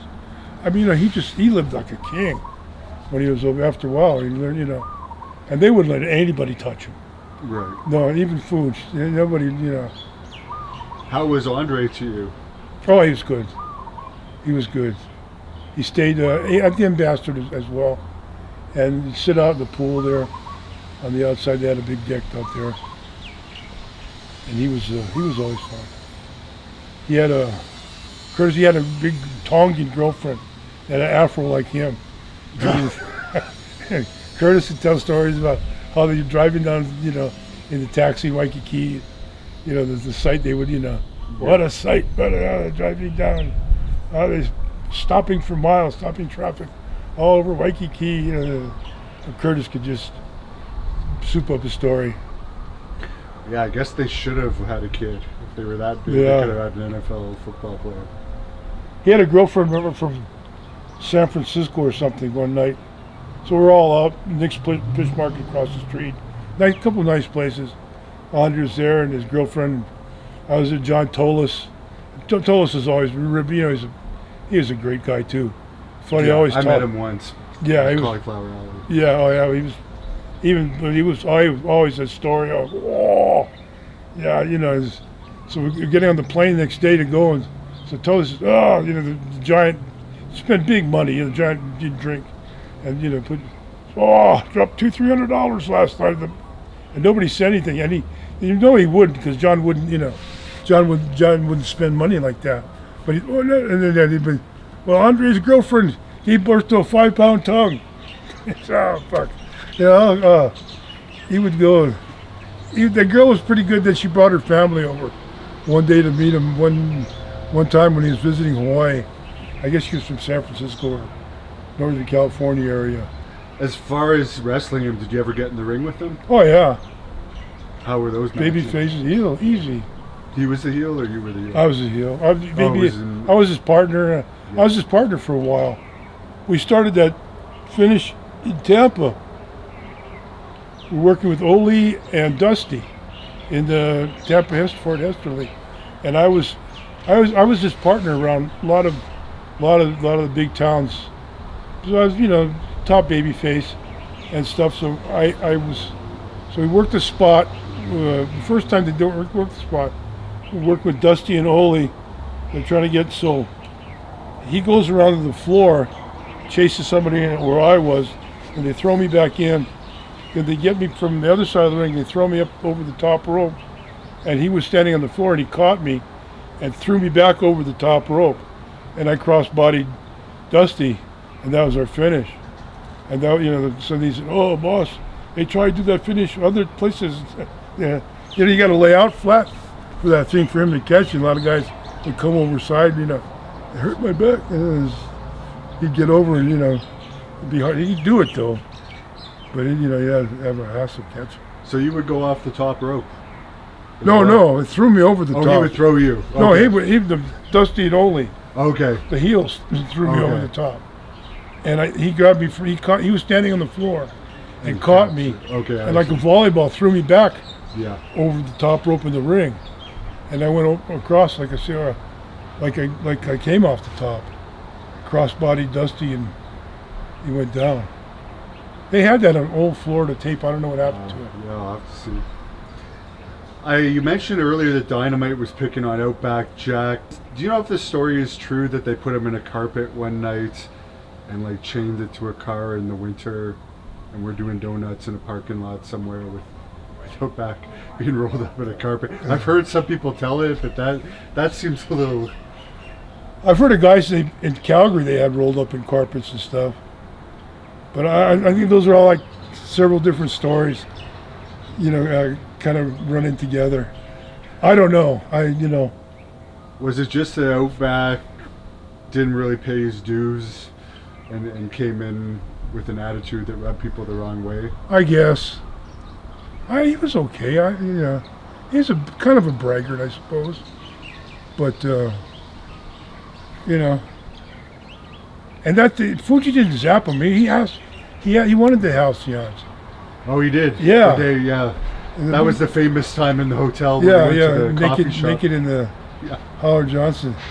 That's what I told a story before, but me and the Sheik were going out to the Mexico, one of those chain Mexican places, and we walked through the lobby of the Holiday Inn. I heard Brent's story too. He says, "Oh, brother, you have medicine?" The brother here, he had a hard time sleeping. Out back, having a hard time sleeping. And that's when he goes, "Oh, you American folks can't drink like us. Oh, these fellas can you, Oh God, sitting with that dirty, rotten Jap. Don't do that, brother.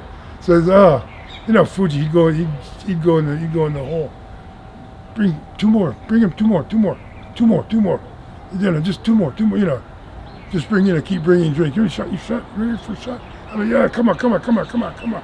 Bring the butter shot. Bring the shot. All right, go drink. Yeah, one more. And he did. That's not Fuji, Boom. So that's, Yeah. Then by the time I came back, he was already standing nude in the fucking lobby. Did you just go up to your hotel room to avoid being implicated, or did you? No, I tried to get him back in his room. Okay. Yeah. He was like, he was drained. He said, "Don't fuck with me. I'll kick your ass. I'll kick your ass." He's punching walls and not a fucking stitch of clothes. Yeah. I got that. And he's, oh God. And he's all, George Costanza shrinkage. Mulligan was going through Mulligan was checking out the next morning. He says, "Yeah, I was at the guy," and the desk guy goes, "Yeah." He says, "Yeah, he was walking through, and shit, he was nothing there.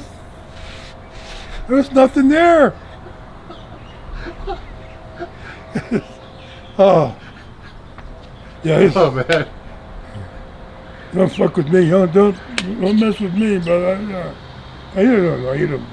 Cops are walking around. Everybody's kind of, trying to keep them from straight off the beaten path. Oh, poor guy. He was a good guy.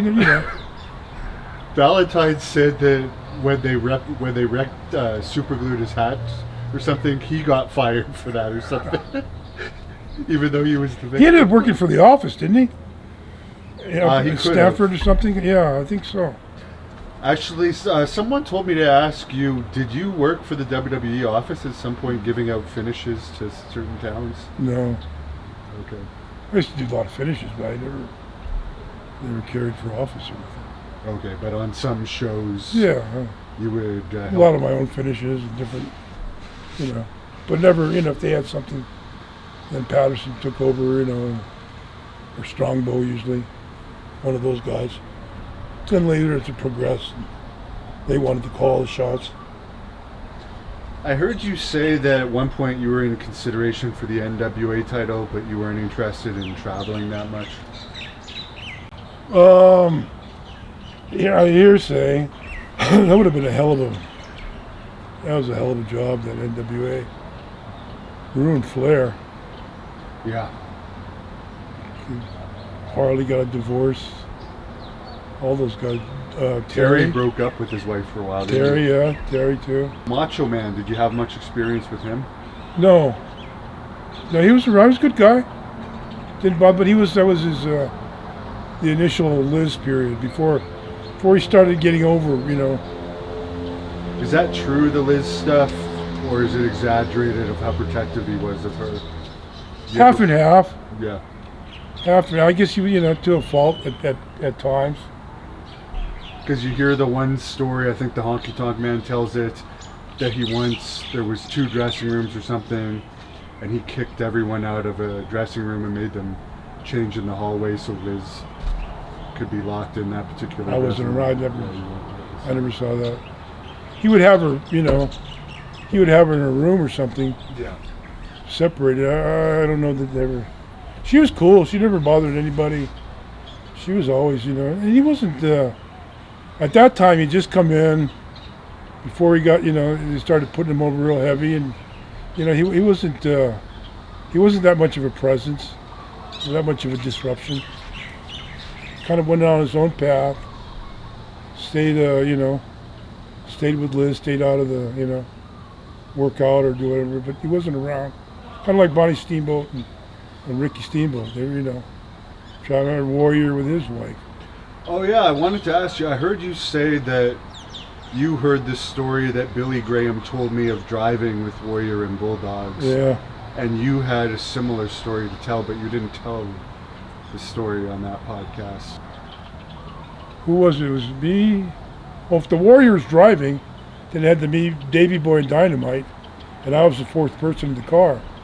So we went from Tallahassee Airport to, we never stayed downtown because when I was working Tallahassee for Florida, we never stayed down, but all by the university and stuff, Florida State.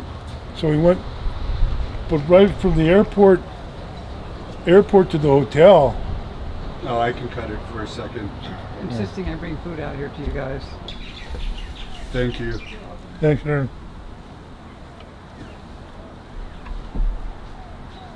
The fans like watching people eat when they do interviews. Yeah. Anyways. Tony Atlas eating on the TV. I said, hey, I did that 40 years ago. It's disgusting then. Yeah. And it was new. It was new, and I knew it was disgusting. Yeah. You're doing, thinking, and you're doing it now. You're just ignorant. That's raw fish. You eat raw fish? Oh yeah. Oh, okay. I love it. All right. You caught this fish, right? No. Oh no. No. My daughter No. brought it home. That's his daughter's catch and his wife's sushi. Oh. I'm just showing. Oh. I'm looking at it. Yeah. Anyways, you were mentioning the Tallahassee story. Oh yeah. So I got a ride back. We're going to the hotel. So Warrior's driving. Yeah, it's like like we just robbed a bank. It's, slam on the brakes, slam on the gas, back. Oh, rubber burning all over the place. Finally got to the hotel. Oh, Jesus Christ. Get in, check in. So then a couple, an hour, half hour later, we're going to the gym. So we pull up and it was a big Goals or something. World or Goals in a big parking lot. He hits the park. Off he goes. Some guy has a couple 100 yards, just starts running. Here's the car, and that was, what the hell is, just rubber going through the park, and it was empty parking lot. And, guy, what the hell? He was, so that night going to the matches, it was only like 2-3 blocks away. Yeah. I said, I'll walk. I said, fuck it, And I would walk, I was walking there, hear the car stopping and going. Big Warrior. And the Bulldogs encouraged that. Oh yeah, they loved it. Tony Atlas actually told me a story about Fuji that he would drug people sometimes when they were driving, and he found that funny. And Tony's like, "How can you find that funny when you're risking your own Really? life?" I don't know about that. I heard Tony saying the thing is these islands are floating. Is what? This island. Oh, did he say that? Yeah. These islands are floating. They're not connected underneath. There's out here in the ocean just floating. I can feel it when I land. I get on the. You can feel it when he's getting there. Well, he's not the best educated. So, what did you think of the Warrior other than that? Did you ever work with him? No. No, I guess, fortunately a babyface by then. But my short run, my short WWF babyface career. But yeah, he was just starting. Yeah, he hadn't, gone full tilt nuts by then. I hadn't got, demanding, and he was nuts, but it was not a total disregard for other guys, guys he was working with and stuff. Billy Graham was telling me he was a bit. I mean, everybody did speed back then. Like, not everybody, but I heard even Ricky Steamboat say he would take it before matches sometimes. But Billy Graham said Ultimate Warrior was a big speed guy before workouts and stuff, and that might make sense why his heart's. Could be. I heard Kevin Nash say that he smoked weed or something. Well, but later, like I say, when he first came in, he was, pretty, not the warrior he turned into later on, a year or two later. Your wife's sushi is amazing, by the way, No, for the fans that are going to watch the full thing. Let's go into that turning baby face. I think you're a very nice guy, but you seem to be more of a natural heel in a certain way. What was your reaction to that and being put with Billy at that time? Yeah, Billy really liked you, by the way. He always spoke highly of you anytime I was talking with him. I saw one interview he did. He said I was mad at him because I told him, tag out. I'll go.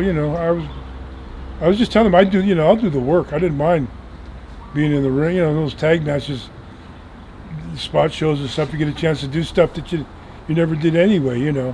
I saw one the other night, an old 10-man tag from Philadelphia or something. There was all kinds of stupid bumps. I never got to take in regular matches. Hanging myself and doing all these. We're taking bumps around. I had a couple routines with Andre that and he liked working. He would, I'd put him away. Those guys, when you're a heel, that's your job. Put these guys over. It's like later, like guys didn't like putting over Putski or like that. That's your job.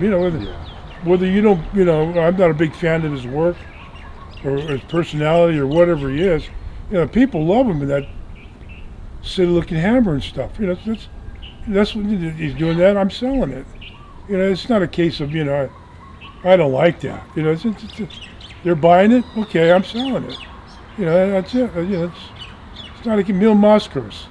Some of those guys like that. I had good matches with them. I just, you just got to work to these guys. You just work. Other guys you can work. Steamboat, Snuka. A lot of those guys you can work together with. Pedro, you work back and forth. You give and take. But some of the other guys, you just got to, you just got to lay down and and go there, or direct everything in their benefit. Because they're the ones. That's the ones. That's what's going to make the match. Is they're getting over as a babyface, like Tito or Pedro or all those other other guys I mentioned, Snuka or Rocky. You can work the match to get to a high and low and different. They don't have that one focal point where they that they have that one style that they have to work. That the other guy, they can go in and out. They can do things. I can beat the shit out of you for a while, or you can come back. You can take over and work a hold on me, or something like that. But it's not. Some of the other guys, you couldn't do that. It was the old business. Polish strongman, Ivan. You worked that way. The Crusher. The Crusher with his beer keg and stuff.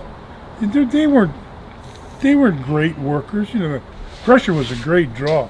I was a kid in Minneapolis when he was there. Oh, are these your grandkids? Oh, my daughter and it's. Oh, it's your birthday, right? Your birthday. Her birthday. Oh, it's for me? Oh, you guys are way too nice. You guys are way too nice. I heard you say in another interview, I was just talking about how successful you were with a great family and stuff, and you got a job after wrestling. A lot of wrestlers end up broke or are still having to work into their late ages. It's hard. Yeah. it's hard leaving the spotlight. It's hard.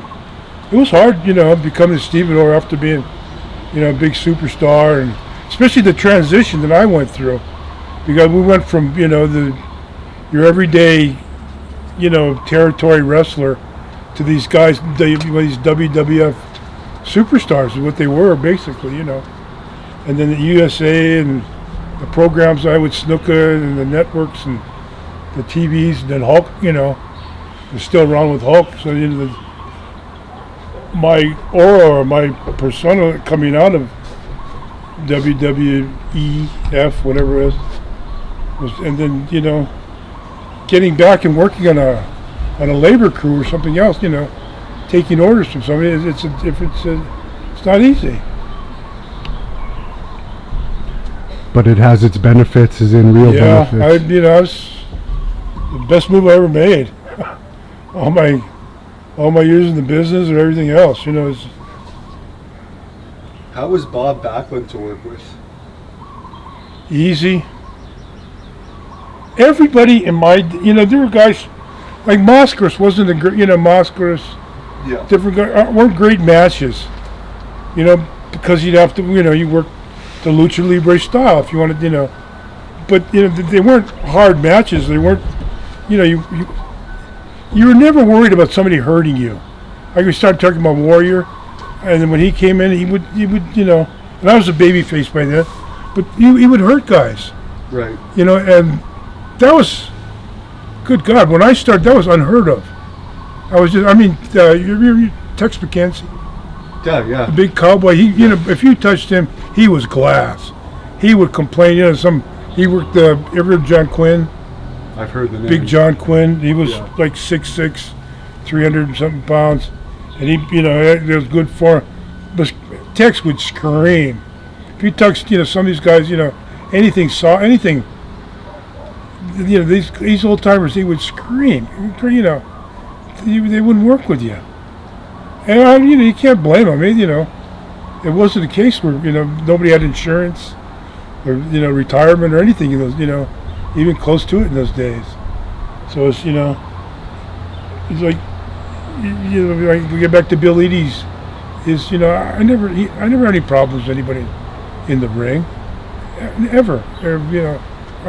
Even out of the maybe out of the ring over something else, or different problems, and nothing wrestling, nothing business related. And if I had a problem with you, just because you're parking or your car, or you're whatever, like groceries, or anything, it could have been. It was just your everyday problems, but it wouldn't. And if it's something in the ring, you would be able to talk that through, able get that down.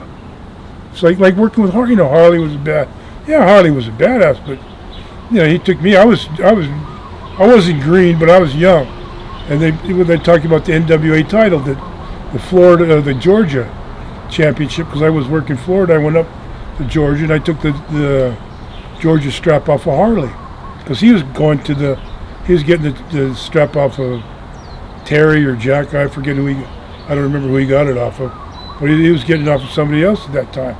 I said, the Georgia strap is the one that leads you to the NWA title. So that was probably the rumor of that. But working with Harley or any of those guys, Gene Anderson, nobody was. If you worked Moskowitz, Putski, some of those guys, you worked to their style, and that was it. You maybe didn't have, a great, big explosive comeback, from great, white heat, stuff like that. But that was, you understood that. It wasn't. Speaking of Bill Eadie, did you have something to do with the demolition idea? I heard a rumor. Yeah. That you had a discussion. Well, I told Fuge. I saw. It wasn't I saw the. I used to watch TBS, Channel 9. I used to work Turner, stuff. I saw the Road Warriors. I said, these guys are, these guys are over. I said, there's room. There's nothing in the WWF. We don't have anything like these guys. I said, there's room. You can, and I like gimmicks. Some comparative gimmick to that, you can work anywhere. And so I said, you should tell Vince, put together a team like that. And that's, I don't work directly with it, but I said, these guys are hot. They obviously they can't work. They weren't, they weren't tremendous workers. They were just, big roughhouse guys. I said, anybody, you put together any kind of team with that Mad Max kind of stuff and the paint, and everything else. And they were. Then later, Powers of Pain, Warrior, all those guys got over after a while. Yeah. You were tag team champions with an Invader in San Francisco. Is that the same Invader that had the incident with Brody? Oh, no. Different Invader? No, that was Jose Gonzalez. Yeah, so this guy that you were partners with? No, it was, who was the Invader? I think one of the Von Steigers or something. Oh, okay. Yeah, it was Carl Ramey, or it was, Ken Ramey was manager, one of those guys. And Jim Rice, maybe. Rice and Mark Starr. They were Invaders. Did you ever work the Puerto Rico territory? No, not out of Puerto Rico. Just not enough money for you? I just didn't. Yeah, I went there. I went there out of Florida. They had a show there, and then I did a show or two there with Vince. Sent some guys down, but yeah. And then there was supposedly an incident, right, where they had a gun pulled on them or something and told not to come back. I heard that WWE was told not to go back to Puerto Rico, and well, who knows? Hogan tells the story that there was a gun pulled on him or something. Oh, I don't know. He said don't come back, so that's why they didn't come. We went down when I was in Puerto Rico. I was working for the other, for their office in conjunction with our. Oh, okay. I didn't go in, I didn't go in there, pioneering anything. I was, we went down there to work. We went down. We're doing Vince Senior, Vince Junior was doing a favor for Cologne, and had some guys, guys off his card going down. And one time was Eddie Graham, Jack Briscoe, and that crew went in to work Puerto Rico. I was never working for maybe a different Puerto Rican organization, or they had all kinds of guys going through there. Yeah. But the times I went down was always in conjunction with I think Cologne. How was the Texas territory? Brief. Brief. That's my first divorce. I went through there. Piper was young, just coming in the territory. He had a little those old shitty little Chevrolets, like even worse than the Chevy 2, or like a Pinto or something. Oh wow. Yeah, he drove around those Texas roads. Yeah, I think I'd have Pitbull and a Pinto. That was it. Were the Von Erich kids wrestling then, or no, before they started? Just before, or a little bit before. How was Georgia? Georgia's cool. I was in between marriages and stuff. Then I was all, ex-wives and stuff was there. So always, working for Barnett or whatever was good. Tommy Rich, switched Piper Babyface. Worked with Tommy Rich. Tommy Rich was a hell of a babyface. In New Japan, you were Dr. X. Why did they give you that gimmick? That wasn't New Japan, was it? That wasn't. That was. Oh, maybe it was a New Japan show in New York. Tenru. Oh, Tenru's. That was Tenru's promotion in Japan. Okay. I don't know. I was Akioni. Means Red Death or Red something. Red. Said, "Oh, you come." Is Tenru's idea. I took care of Tenru when he was in Hawaii and Florida and stuff. Yeah. Got to be friends with him. So he's, "Oh, you come," and then I guess they're supposed to drop all kinds of confetti and stuff on the people. And, "Oh, so much heat! You get so much heat," and then whatever. But I don't know. Yeah, I have no idea why I was Probably because they wouldn't have to pay me. Yeah, because you demand more. How was your overall experience in Japan over the years? Okay. Had some good moments, and then, a lot of boring times too. But I got by. 3-week tour was about the max. First week goes by fast. Second week and then third week is like pulling teeth. Yeah. And you get through, so. I've been there one, and I did one 5-week tour with Abdullah and the black guys, Big Red, Big O, and Harley came in. In that 5 weeks, did you ever notice if Abdullah could read or not? Because he claims that he can't read now. Nah, he can. Yeah. He'd go out. He'd make a bed in the back of the bus. He'd go out, get drunk all night, and go and and sleep in the back of the bus all day. He wasn't looking for gyms. He made a lot of money in Japan, didn't he? Yeah. He was one of the most popular guys. Yeah. I guess another example of someone. I don't know what he spent it on, other than food. But Wives. yeah, that'll get people. Is there any reason why you weren't in the first WrestleMania? George Scott. Because you were around then, right? Yeah, I was there. Left me off. I don't know. I think I had a lot. I was real close to Piper. Real, too much like, similar like Piper, and they wanted, to leave him. They didn't want anybody pulling any heat off of that. Which I was already, I had already put over Jimmy, put over Steamboat, and everybody else. So I just think it was George Scott. So I didn't kiss his ass when he went to Charlotte. That's about it. He wanted everybody, Wahoo was going in there, but those guys worked their ass off. Yeah. Now Wahoo would have been stiff, right? Did you ever wrestle him? Yeah, oh yeah. He worked his ass off, as you said. Oh yeah. Drew money too everywhere. Yeah. Real hard. Yeah, would go in, get a heel. Him and Valentine, him and Jardine. Valentine, all the heels he had, he did business with. You guys seem like you're close friends. I'm friends with Valentine too. Have any stories about him? No, same Greg. 40 years. Yeah. 50 years, same thing. Slow.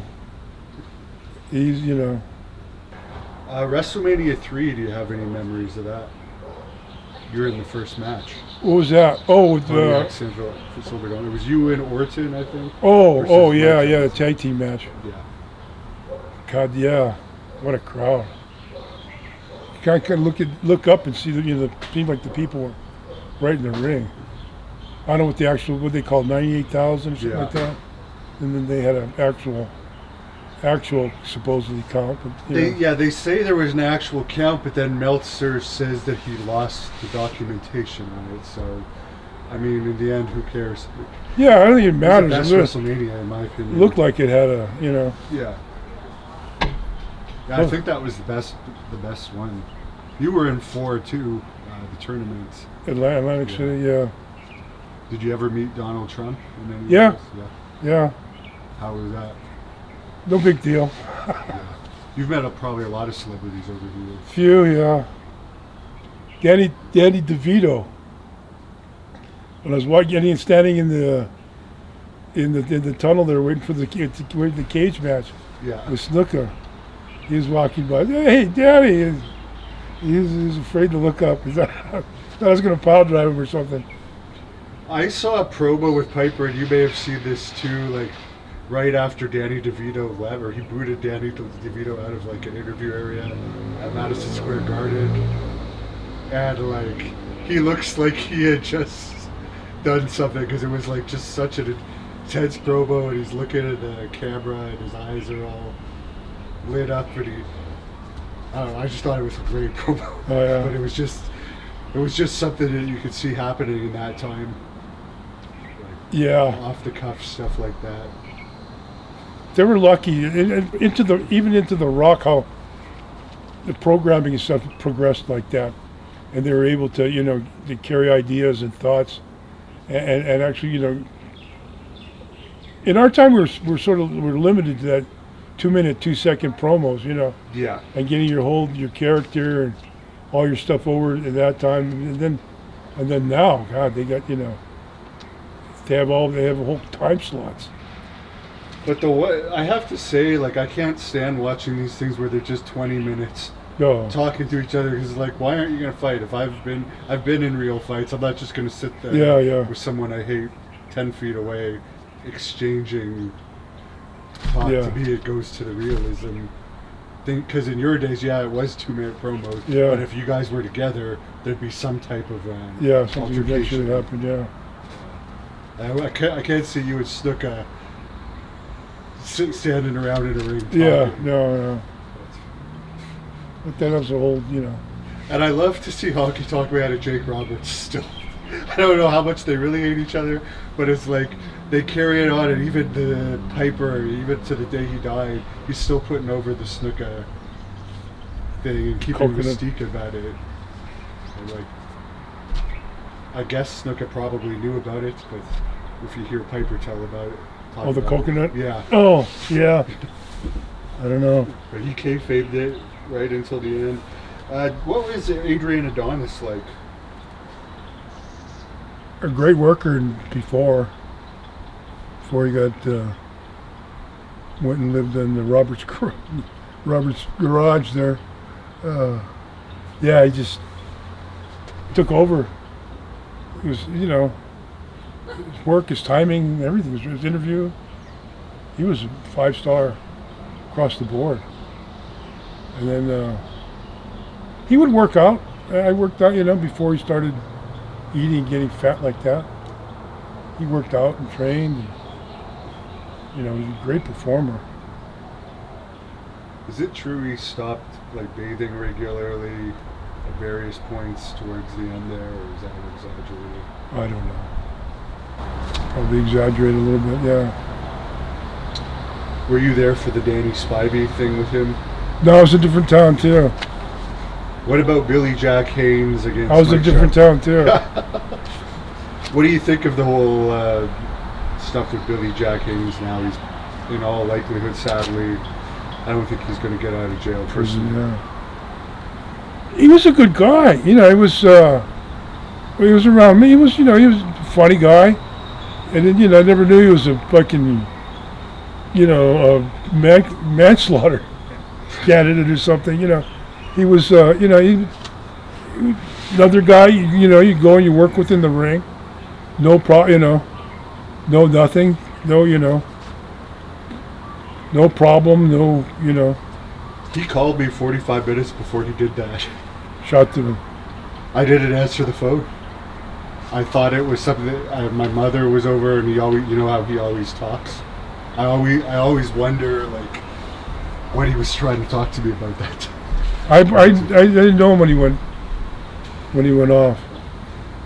He's been off for a while, and I like him because he's nice enough, so I would listen to him talk from time to time. He was reasonable. He got a whole airlines crew. We were coming, shuttle. Were you on that flight where he overdosed? No. Okay.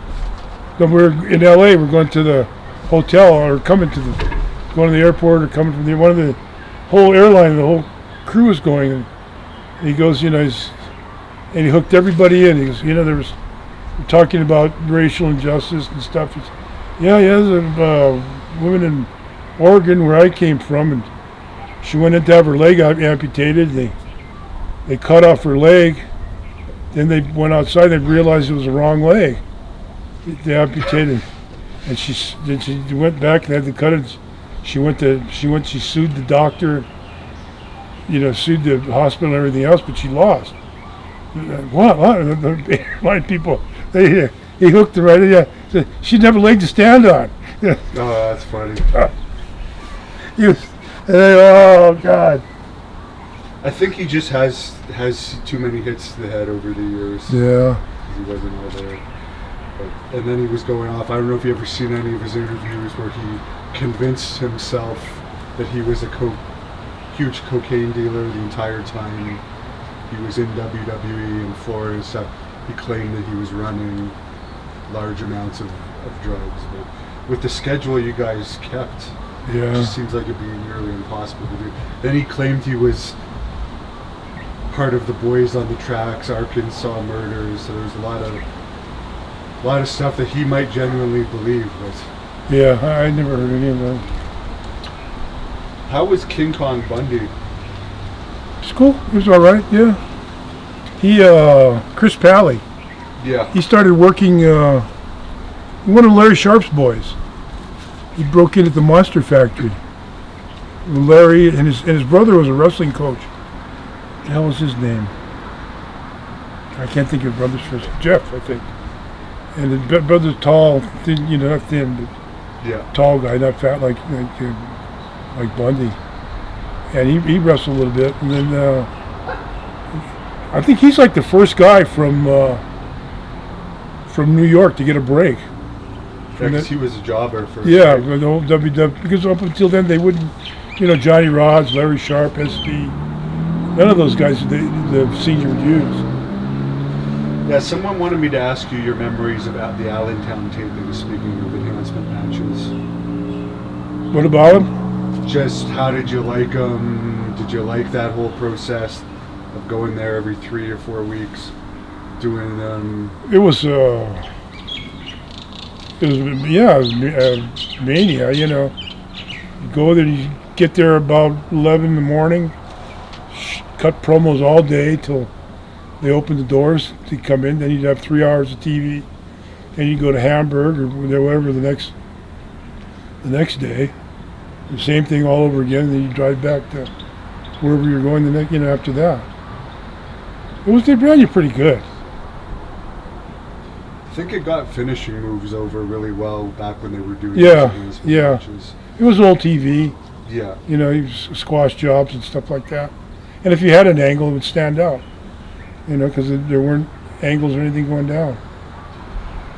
Do you have any memories of why Butch Reed no-showed that night he was going to win that Intercontinental title, and then they replaced him with Honky Tonk Man? No.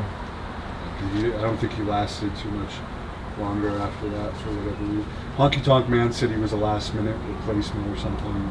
I don't know. As far as Dino Bravo's temper, I saw the dark side of the ring, and I actually heard a few stories from Montreal that it was really bad. Did you ever witness that, or as a friend of him, was he pretty cool? Yeah. Yeah. always. I mean, we're traveling in a group. Yeah. Same guys. I never saw him go off in public or anything on anybody. He could have. He was a strong son of a bitch too, boy. I used to work out. I'd love to work out with him. Boy, he'd push me like crazy, blow me away in bench presses, all kinds of pressing moves. He was just an animal. He should be in there with the tough guys in wrestling too, because I never heard of anyone messing with him. No, and strong too. Yeah. How was your time in Stampede Wrestling? Didn't Dynamite Kid bring you there? Yeah, I just went with the Davey Boy, but Dynamite. I just went in for a week, a couple weeks here and there. I went in, I took the strap to pass the belt to Davey. Booger. What was he, Monacan something? Bastion Booger? Oh, Makam Singh. Yeah. He dropped the strap to me, and then a month or so later I went back and I dropped it to Davey. I wanted to get Davey over, somebody that'd been on TV and stuff, bigger name to put him over with that belt. Now I understand after you left WWE, you were promoting in New Zealand, but you did some joint shows with WWE. Could you tell us anything about that? Well, Vince lent me some talent. We started with the shows we started. I went there to do bar show. The guy, he wanted to get into promotion, but I was doing promotions in his big super down under nightclub. The arena that he opened, and then we started the promotions, and first one was so. We had a couple like Jimmy Powers and a couple other guys, and limited. The heart is crazy running there because their dollar's only half of close to half of the U.S. dollar. So if I bring you in, I pay you $1,000. I got to make $2,000, and the New Zealand money, just to clear your $1,000, to make your payoff alone. So some cop and stuff was asking me something about running there. I said, just you're fighting City Hall, man. You got to pay somebody. You got to pay. I'm paying you $1,000. I'm actually, I got to draw $2,000 New Zealand. Yeah. And I guess you brought Haku over there as one of the guys. Yeah, he gave us Bushwhackers once. Okay. Bushwhackers and the Nasty Boys, and then Jimmy Powers, a few other guys. Then the Dynamite came back. Then I got the Bulldogs, but it was Johnny Smith, not Davey Boy. Oh yeah, I know Johnny. Yeah, and it was the Bushwhackers, and the third show we ran, the third tour we ran, but they just lost the TV. It was after a SummerSlam or something like that, and the mothers from the schools were going around and they're demonstrating holes, and the kids were coming from school. They're doing headlocks and hurting each other, and, so they shut the whole TV down. We just died the third tour. It's just a ghost show. How far a flight is that from here to get over there? 10 hours, 12 hours. Okay, so it's still pretty. And then those days it was. You wrestled for Herb Abrams too, of course. That has become infamous now. Yeah. I feel bad for the guy that didn't seem anyone tried to help him in some way. I know it's kind of hard to help people like that, but it's like everyone kind of just found it funny. He talked so much shit, that's why. He was just, I'm going to do this, I'm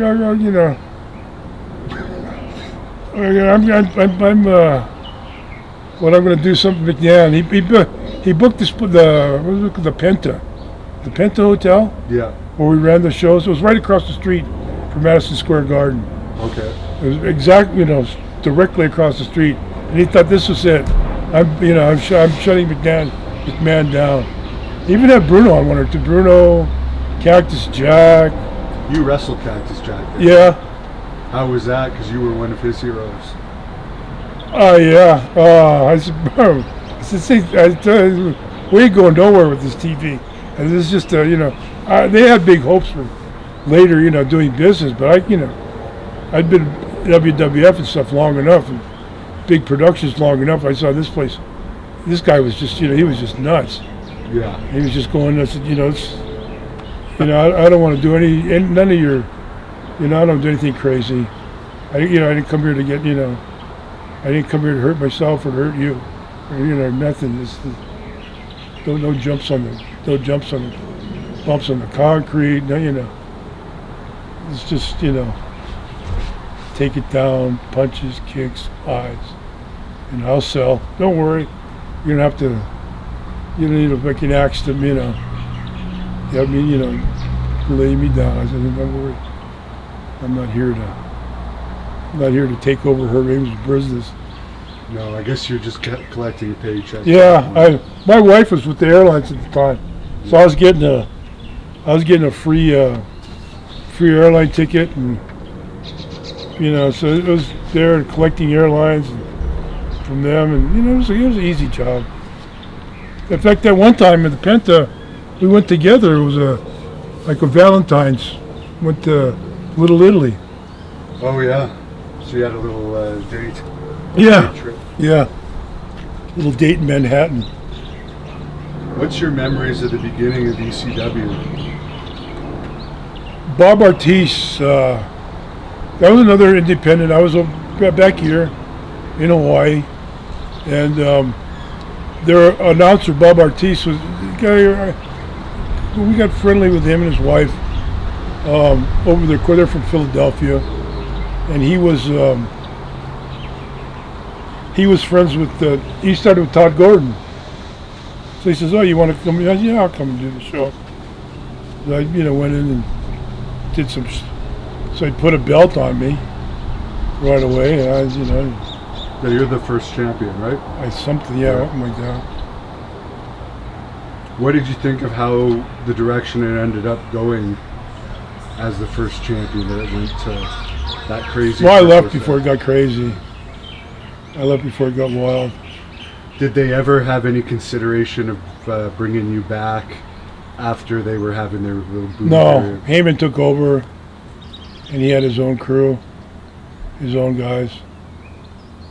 He never returned any phone calls, and I never pursued it.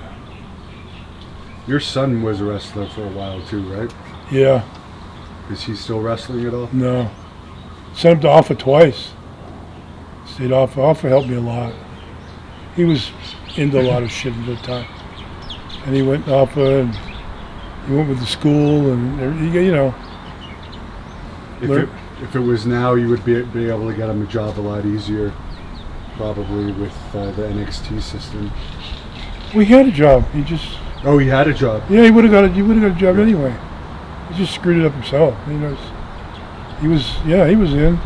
It's like he was down on the docks and didn't pass the drug test. He had jobs around, but Is everything doing better now? yeah. That's good. How was the Grand Wizard as a manager? It's cool. Good guy. I knew him. Him and King Curtis were good friends.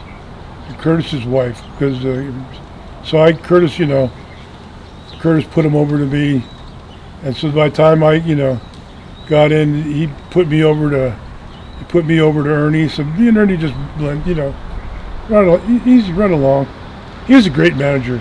He'd come in and have his, thing and sell it right for you, leave all the high points and everything else, and leave everything for his guy. If you could talk, if you had a promo, he'd set you right up. Wouldn't take any, gnaw off your promo or take time off for you to talk about himself or anything else, or put his idea over. He'd leave you to do, sink or swim, run your own program. And you knew the Iron Sheik from training camp and, of course, in later years. Any stories about him, and what do you think about him going from like the clean-cut guy to the insane person towards the end? But I think he cleaned himself up right towards the end, maybe. Yeah, I don't know. Either that or they just kept him out of the spotlight the last few. Yeah. He went off. I don't. Yeah. Some of the things he did with the green bag is, I guess, sticking drugs in other guys' bags. Yeah, I've heard that numerous times. I wonder how many times he did that to me, or if he ever, I was like, oh God, did I ever? Oh God, that's not my. Yeah. Yeah. Luckily, I guess customs wasn't as strict in the 80s. Yeah. I don't know if it's true or not, but Tony Atlas was also saying he would do stuff on planes sometimes. Actually, more than Tony has said that, but I don't know if it's just exaggerated. Yeah, he did. Yeah, he'd do anything, I guess. He was another guy that, for some reason, he got away with a lot. Yeah, everything. Yeah, and he was brought back many times. I guess they had loyalty to him. I guess he was so freaked out, people were, afraid of him, or I don't know, just didn't understand. Because he even had the incident with the woman, I guess, at the bar when he was with them. Oh, Marty Jannetty's. Yeah, but apparently, I guess there was no internet then either. Yeah.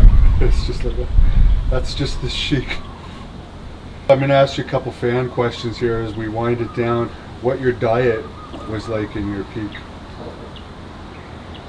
Chicken, meat, watched, I was trying to stay away. I saw some old movies, that was pretty heavy those times. It's funny how your diet sticks with you. Yeah. Like I just went to Alaska last month, and you go to Japan, it was like $25 for the breakfast. Yeah. But you can't, you sit and eat all that bacon and sausage and stuff, and you want to get on the bus for 4 to 6 hours and sit there for the rest of the day, It just, and it seemed like, so we, usually avoid that.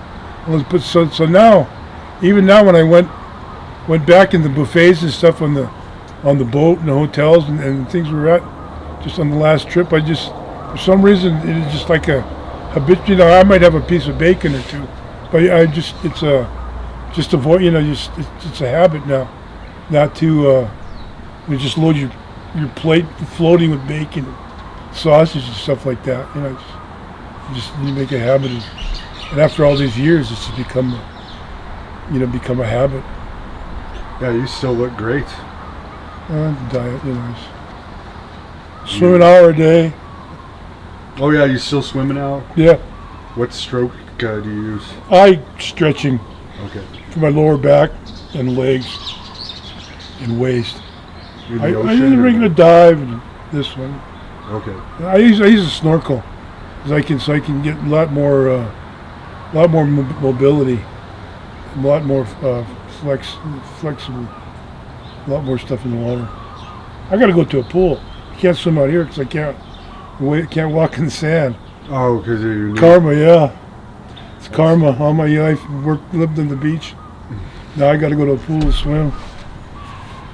As far as the Rock, using the Rock, was there any asking if he could take it from you or anything? No. I don't know how I became the Rock either. Just happened. Just that and the turquoise baby blue trunks. That. Yeah, they used to call you Baby Blue, right? More, yeah, Dynamite. Yeah. Yeah. Blue. Hey, blue. Come on, Blue.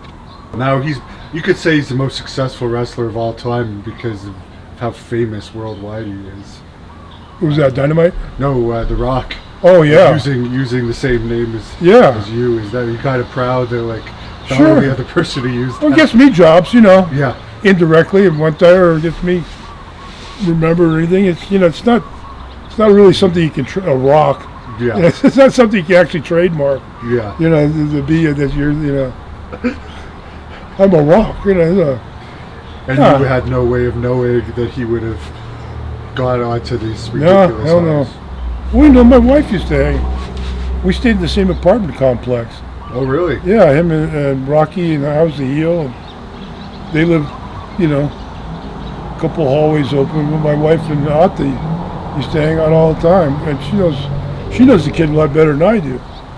She was around when he was doing his Elvis thing and singing and all that stuff. She was around, her and Ate are good friends. Yeah, she's really nice. I did an interview with her a few years ago. She's another one she wouldn't let over here. She's embarrassed of her. Oh, really? She's, my wife says, no. House is too dirty. I say, your house isn't dirty. Yeah, no. As that being because she's mansions and stuff. Yeah, but she's still from the wrestling business. Yeah, she seems very down to earth. Yeah, she is. She's not. Even Rocky Johnson was down to her too, but you can tell how proud he was. Oh, sure. As far as George Wells, a bunch of fans wanted to know about George Wells for some reason. Rocky George. Great. He was great football talent in Canada. Yes. You know about him? I know he was a wrestler. No. But I don't way know much before your about time. him. Yeah. Before my time, even. I was born in '82. So. Yeah, well, he was. God, 70s or 60s. Yeah. I had some super matches with him. If he was right, and he listened to you, he could do just about anything. And if you get him, you settle him down and lead him well and have him do. He did a lot of those lucha libre spots and stuff like that. A big black guy like that, he was impressive. Someone wants to know about your steel cage match at MSG against Hulk Hogan in 1985. Any memories of that? I didn't win. Was it a whole series of cage matches, or was that a special night there? I think it was a blow off after 3. One match. I think the second was a pull apart. The third was a cage or something. I don't know what it was. They gave me I had Hulk. First one after the first WrestleMania. Yeah. It was the first time when we went back in that the Garden hadn't been sold out in many shows. It was a little better than half a house, maybe three quarters of a house after all those. And even before that, with Those were the monthly days. when Backlund had the strap, or the card would be loaded, would be maybe you and Bob for the title, and then me and Snuka would be the cage match, or another match, or somebody else, in the tag teams. So the card was always loaded, so you'd be selling out. So we went back, and my first shot with Hogan was after the WrestleMania 1. Oh, it was a lonely building. Now you had, about 15,000 people, but for the Garden, that's nothing, And then, but we built it to, turn away, and they gave me 3 shots.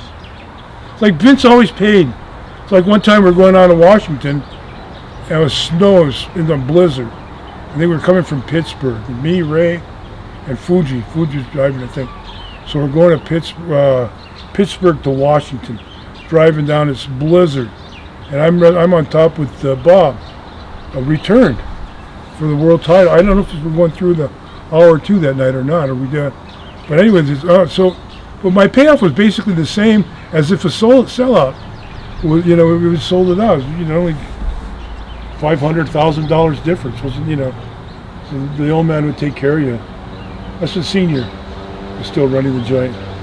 Was Madison Square Garden any different for you, or were you wrestling so much then that it's just another arena? It was a thrill. It was always special. Coming from here, and growing up, and always, the aura of Madison Square Garden, always, was. I don't know if it's somebody else, but basically, it was the same. You want to know the interesting thing now? You mentioned 10 or 12,000 was that house. Now they'll sometimes call it a sellout with 12,000 because of the stage setup. Cut off all this stuff, yeah. Yeah, and they only go maybe twice a year now. It's not monthly anymore. The Guard? Yeah. Really? Yeah, because it's funny. The one Billy Graham main event that he didn't sell out as champion was against Peter Maivia. And it wasn't a sellout, but it was at like 17,000 something, which would be called the sellout today there because of the setup. Yeah. The stage setup. I don't know when they started doing that, calling places sold out for the setup, but it's kind of weird. Somebody said they saw you against Don Ho at the Cow Palace. Dino, sorry. I don't have my glasses on. And they wanted to know if you had any specific memory of Roy Shire, and you really liked that match you saw recently. Dino was a mentor of mine. I told you he had the Dean Noguchi. Yeah. He had the gym in Waikiki. Okay. Where Fuji and all those guys, where I first met professional wrestlers. Yeah. So he was, I got a million, all the stories with him and Fuji, all the stuff Fuji had, they were going to steal a boat or the boat engine one time. He was in back until Fuji, if anybody comes, whistle. So he was, the boat was, and Dean was handy with the wrenches and pliers and stuff. So he was in back. People were walking by. Yeah. Fuji, I thought you were going to whistle. He said, well, I don't know how to whistle. That's hilarious. So Fuji was a really mischievous guy. Yeah, he was always talking shit. So you had an enhancement match where you ate right. a meatball sub. Oh yeah, TV. Yeah. Oh yeah, that's my your Hall idea? of Fame move. Yeah, that's when we were coming out of the Snuka. I was coming out of the Snuka angle when I'd been through all the cages and everything else. And I was going, and me and Lou and I were going as tag partners. And Lou was such a slob, he was, from the King's Court's tables eating and stuff like that. So I just wanted to kind of make like I was trying to be like Lou. So I was eating, I had the soda and I had the worst case of heartburn I ever had in my life. I was, eating the meatballs. Frankie Williams, I think I was working with. I gave him my whole payoff that night on TV, it's insulting. And the guys, and finished him, and meatball gravy running down my face, and Coke, and the kicker of the whole match is there, and Lou was eating on the floor and dropped some stuff and walked out. He was walking out. He stepped on it. He took a fist bump of the night. With Vince McMahon, everybody went nuts. Lou fell on his head. Someone wants to know, and you just mentioned that you didn't stick around much for the Paul Heyman era, but did Paul Heyman ever stiff you or bounce a check on you? No, never didn't return his phone calls, but. Someone said, did you really have the best weed, like Bobby Heenan said in shoot interviews, and what are your thoughts on Bobby Heenan? He was great. He was quickest mind, quickest, real fast, with funny, entertaining. He just and he didn't go out of his way to he just had it. Bing. He grew up 14, 15 years old with the Bruce in Indianapolis, around Bruiser and Uber Snyder and those guys. He was a hell of everything. He could do anything. Someone says the Gordon Soley Roddy Piper spot you did, how did that come about? Yeah, I was doing Atlanta TV, and they screwed me around that whole summer. I was supposed to go in, and they were going to put the tag belts on me and Wahoo, and then I was going to split later, and then I ended up going in. I ended up going to the Atlanta TV, and I was going all over the place. So Piper, you could feel Piper turning babyface. He'd been there a long time as that heel, the announcer and color guy. And you could feel him going. I don't remember exact. I'd been working with Tommy Rich and some other guys, and I don't know exactly what was going on, what led up to it, but something happened where I grabbed Gordon, or I was shaking Gordon, or I was bullying Gordon for some reason, and Piper, take it easy, there's no reason for you to do that. And he came to the defense of Gordon, and that's how we got into a fight. I think the next night he hit me with a roll of quarters in the Omni, and we're supposed to come back and return. And this same fan who loved the stuff you did with Roddy Piper wants to know if you saw that video of Piper online talking about Pat Patterson, some weird incident they had together, and as a guy that knows both of them, what are your thoughts on that video if you saw that? He seemed to indicate some type of sexual harassment. I don't know.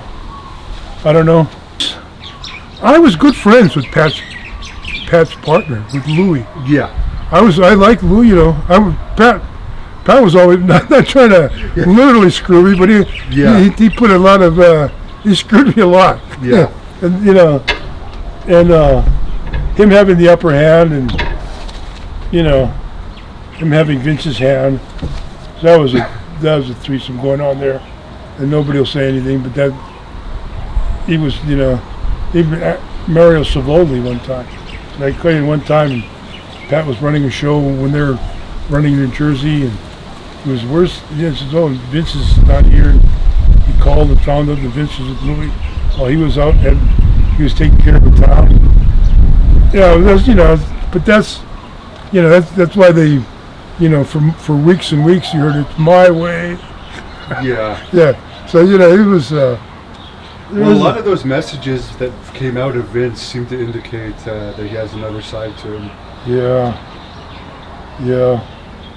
But Jimmy Powers and I, we were good friends. Is that a true story? Yeah. Could you tell your version of that? Because I've only heard Shane Douglas's. Come to this room. We got this. Come up to. I don't remember now. All the particulars, but it was 30 years ago. Yeah, show up to this. Go to this room and take your clothes off, and lay down, relax, and somebody would be in, be in later, and Bowers wasn't like that, good looking young guy, but he wasn't, he didn't want to get to the top that way. Was there something going on with Brawler and him, or were they just good friends? Who? Brooklyn Brawler, Steve Lombardi, because he had a job for like 30 years in WWE. One time, I think we were in Cleveland, JYD and Neidhart, and we're all checking in, and Pat came in, and he was checking in too, so kind of in line, your turn, my turn. Yeah. So Pat's checking in, give me the thing. Looked at the Brawlers. You want to share a room? Because the office is picking up Pat's room. You want to stay with me? Okay, yeah, sure, no problem. So the receptionist out behind the desk says, one bed or two? One. I don't know, maybe you figure it out. They had different rumors of guys kissing in locker rooms, but he was never one of them. So I don't know. Yes. Hey, did you ever, speaking of locker room stuff, did you ever see Lanny Poffo do his trip? No. We were in Europe, and Dynamite, come on, Lanny, come on, mate. And Lanny, brother, it's all gymnastics are extremely limber, and that voice. Yeah. We're very capable. No, he never broke down. I heard a couple of guys told me they saw him though. Ed Wiskowski. And he told me he did it for Blackjack Mulligan, I think. Somebody, yeah. What was he making? What kind of money was he making? I know he made 150 in WCW. No, all his. I don't know. His bullshitting around when he got out of the business. Because he's like Tito. He's rich. Yeah, he was like rich. Tito. He had everything. Tito's got everything down. It was a science. They made a killing when they got out of the business. But as far as Lanny, he saved his money. He didn't. Oh yeah, he never spent a dime. Then he told me that his father was also very thrifty. Oh, yeah. And he got the father inheritance, and then he got Macho Man's inheritance. Then whatever he got from WWE to allow them to put Macho Man in the Hall of Fame and keep the legacy going. So now I can only imagine Lanny's daughter must be like that. But it was funny. He always said he was going to live to be 100, and he would always brag. He would sleep at fans' houses. Yeah. Anything to save $1. And in the end, he didn't even make it to 70. So you never know when you're going to die. Yeah. But he definitely, at least he was in Ecuador the last few years of his life. Yeah. Dating a lot of younger, beautiful women. So he lived. Rent a date. Yeah. I always looked at those. Yeah. Sure. I've been around. I actually liked hanging around him, just because he's hilarious. Because he hits on everything. I don't know if you ever noticed that, but like, no matter who it is, he'll just start hitting on them. And for some reason, I found that amusing. There's a promoter in Ireland, Simon Rochford. He wanted me to ask you about Irish Pat Barrett, who you worked on the same cards with him in Florida, California, and Hawaii in the 70s. Do you have any memories of him at all? Yeah, but not, friends or anything? We talked and he was around. He had a home in New Zealand. I remember he showed up in New Zealand one time with a Camaro, some type of Camaro or something, with the steering wheel on the other side of the road, like an American car. And he took it down there to sell because he had New Zealand papers. What about Salvatore Palermo? Oh, poor guy. He was a good, nice guy, good-hearted. My wife loved him. My wife, kids, take the kids and give them $1 or $5, whatever it was. He got pissed off at me. He got mad at. We went to Kuwait, and I had a bunch of good weed. Yeah. So I called the boys and we go out, smoke, Arab, just so. Everybody, turn the guys that were around and smoking, smoke a joint or something. Everybody, he was always included. So he missed one. He missed one time, or when we go, his nose got all the joint. Oh, you have meeting, but you don't call me. What? What are you talking about? I said, you don't call me anymore. And so he just started with that, so I just picked up the ball and ran with it. You know, I started bing. So it's us. He ended up getting all pissed off for no reason. You know, we're in Kuwait, and it's hot as shit. So he was working with Tiger Chung Lee in that thing, you know, the outside. And he wouldn't work with him. He got stupid in the ring. Yeah. And he smacked him, took him down, and hooked him, tied him up. He said, "What's wrong?" And then I guess he went back to the locker room, and we were separate locker rooms. Bob was champion, and I was in the other locker room. And he went back to his locker, and he had a fit, throwing shit around till he crashed. He fell asleep until he passed out on the ground, exhausted. And from what, I don't know. Just because he didn't, you know, just because he didn't show up with us to smoke a joint, you know. The rest of the time, you know, we walked in the thing, and he's eating. He's sitting in the restaurant they kept open for us. He's, Bob looked at me. He said, that much more. He would have gone. Is that the tour where Snuka apparently had something on a plane on the way home? No, that was the next one. Okay. Do you know anything about that? Because I know it came out in a book recently. No, we were in Poughkeepsie TV. Vince called me. No, you know, the brother got caught with the 8-ball or something going over to. Cost Vince big money. But yeah, it's just amazing that he was able to get away so with was that. he was like the Iron Sheik. He would go out. He would when he drank. He just he would get roaring. They found him in Malaysia one time. He was up in the mountains preaching preaching to villagers. He would go, you know, goodness and the truth. You know, the goodness and the truth is, and you're right, brother, follow me, brother. He said, right, the truth is true or false, and he just gives sermons. Nobody awesome. figure what the fuck he's There's talking. no characters like that anymore. No. That's all. Him and the Sheik, you know, he would go one way, the Sheik's go another. It would just, you know, I see the Sheik say, yo, faggot motherfucker, I fucking ass. I don't know. Jesus Christ. Why was your AWA run cut short in '89? I went to Japan. Better money. Yeah, I had to go. I got there, and they had me way the hell up in Ontario somewhere, where the Sheik was on the tour, Manny Fernandez, and that's where we went to breakfast. Went to breakfast that one morning, and Sheik orders his Labatt's beer, and you know, Canada obviously, you know, Yeah. but they got to keep it away from the cold, Yeah. so it doesn't freeze overnight. So she brings him a beer, and so waitress, take back outside, snow up to Sheik's ass. Here, beer warm like piss. Get the fuck out of here. That's hilarious. And then I had to go on. Is that AWA or WWE? That was AWA still. Okay. Vern was running it. It was way up. I don't know how, but they called me and I had to go get my passport straightened out. I had Ed Wiskowski, Colonel De Beers. Yeah. A couple of those guys were on the tour. Manny Fernandez. He got knocked out by Nikolai. Manny was standing there with his finger up his ass. And Nikolai had, you know, legs like tree trunks. Yeah. And Nikolai was a trained boxer. Yeah. Him and Steve Kern, we were in a 6-man tag. Me, Nikolai, and Leroy Brown, bad Leroy Brown. And they're getting stupid. They're ducking under Nikolai, getting behind and whacking him in the back hard. Whack! Slapping the back. You hurt me. Shut up, you big prick. Boom, again. Stop, you hurt me. What you doing? You big pussy. Wham. Okay, Nikolai turns around, he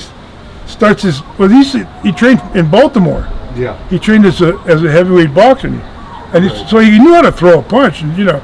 So he turned around, and I was watching him, and he started his George Foreman routine, and then boom, boom, boom. And Manny was just standing there laughing like a dumbass. Boom, boom, boom. Over the second rope, he goes, he's out. Yeah, he was, it wasn't a fight. It was just, He was kind of in shock, I guess. Yeah, he was just laughing. They were just fucking with Nikolai, and then he didn't think he was gonna. Yeah. He didn't think he was gonna come back and drill him. Kern wouldn't even come in there. Kern, he's oh. And then finally Bugsy McGraw jumped in the ring and made a comeback. And Nikolai was pissed off that he lost his temper, and got stupid. But it wasn't Nikolai's fault, and it wasn't a real fight. Right. It was just Manny standing there with a stringer up his ass, and Nikolai cold cocking him. But they made their own. They made their own high spot there. How was your WCW Slamboree experience when they brought you in for the pay-per-view? All right. Well, they put me in a 6-man tag. I was Wahoo and somebody. And then we worked at Snuka. Yeah. Me, Wahoo, and Snuka. And they wanted to turn that thing where me and Snuka got to do a little push around off of that. Whatever, But it was just, payday. And that period of time, I was just making shots. I was firmly entrenched down at the docks. When did you actually have your last match? Good God, I don't know. I did some stuff around here, guys. Well, I have some stuff in the ring. I tried to get my son working. That's the reason I stayed involved with the Hawaii promotion. I was hoping that he would, come out of his. He finally did, went into something else. But Did you ever wrestle one-man gang? No, I don't think so. I may have, but I was a babyface at the end of there. And I don't know if I worked with him or not. Your thoughts on living in Hawaii, the good, the bad, and the ugly? Well, good's right here, Yeah. The bad is a lot of bad and ugly now, but the good takes over. The good covers a lot of it.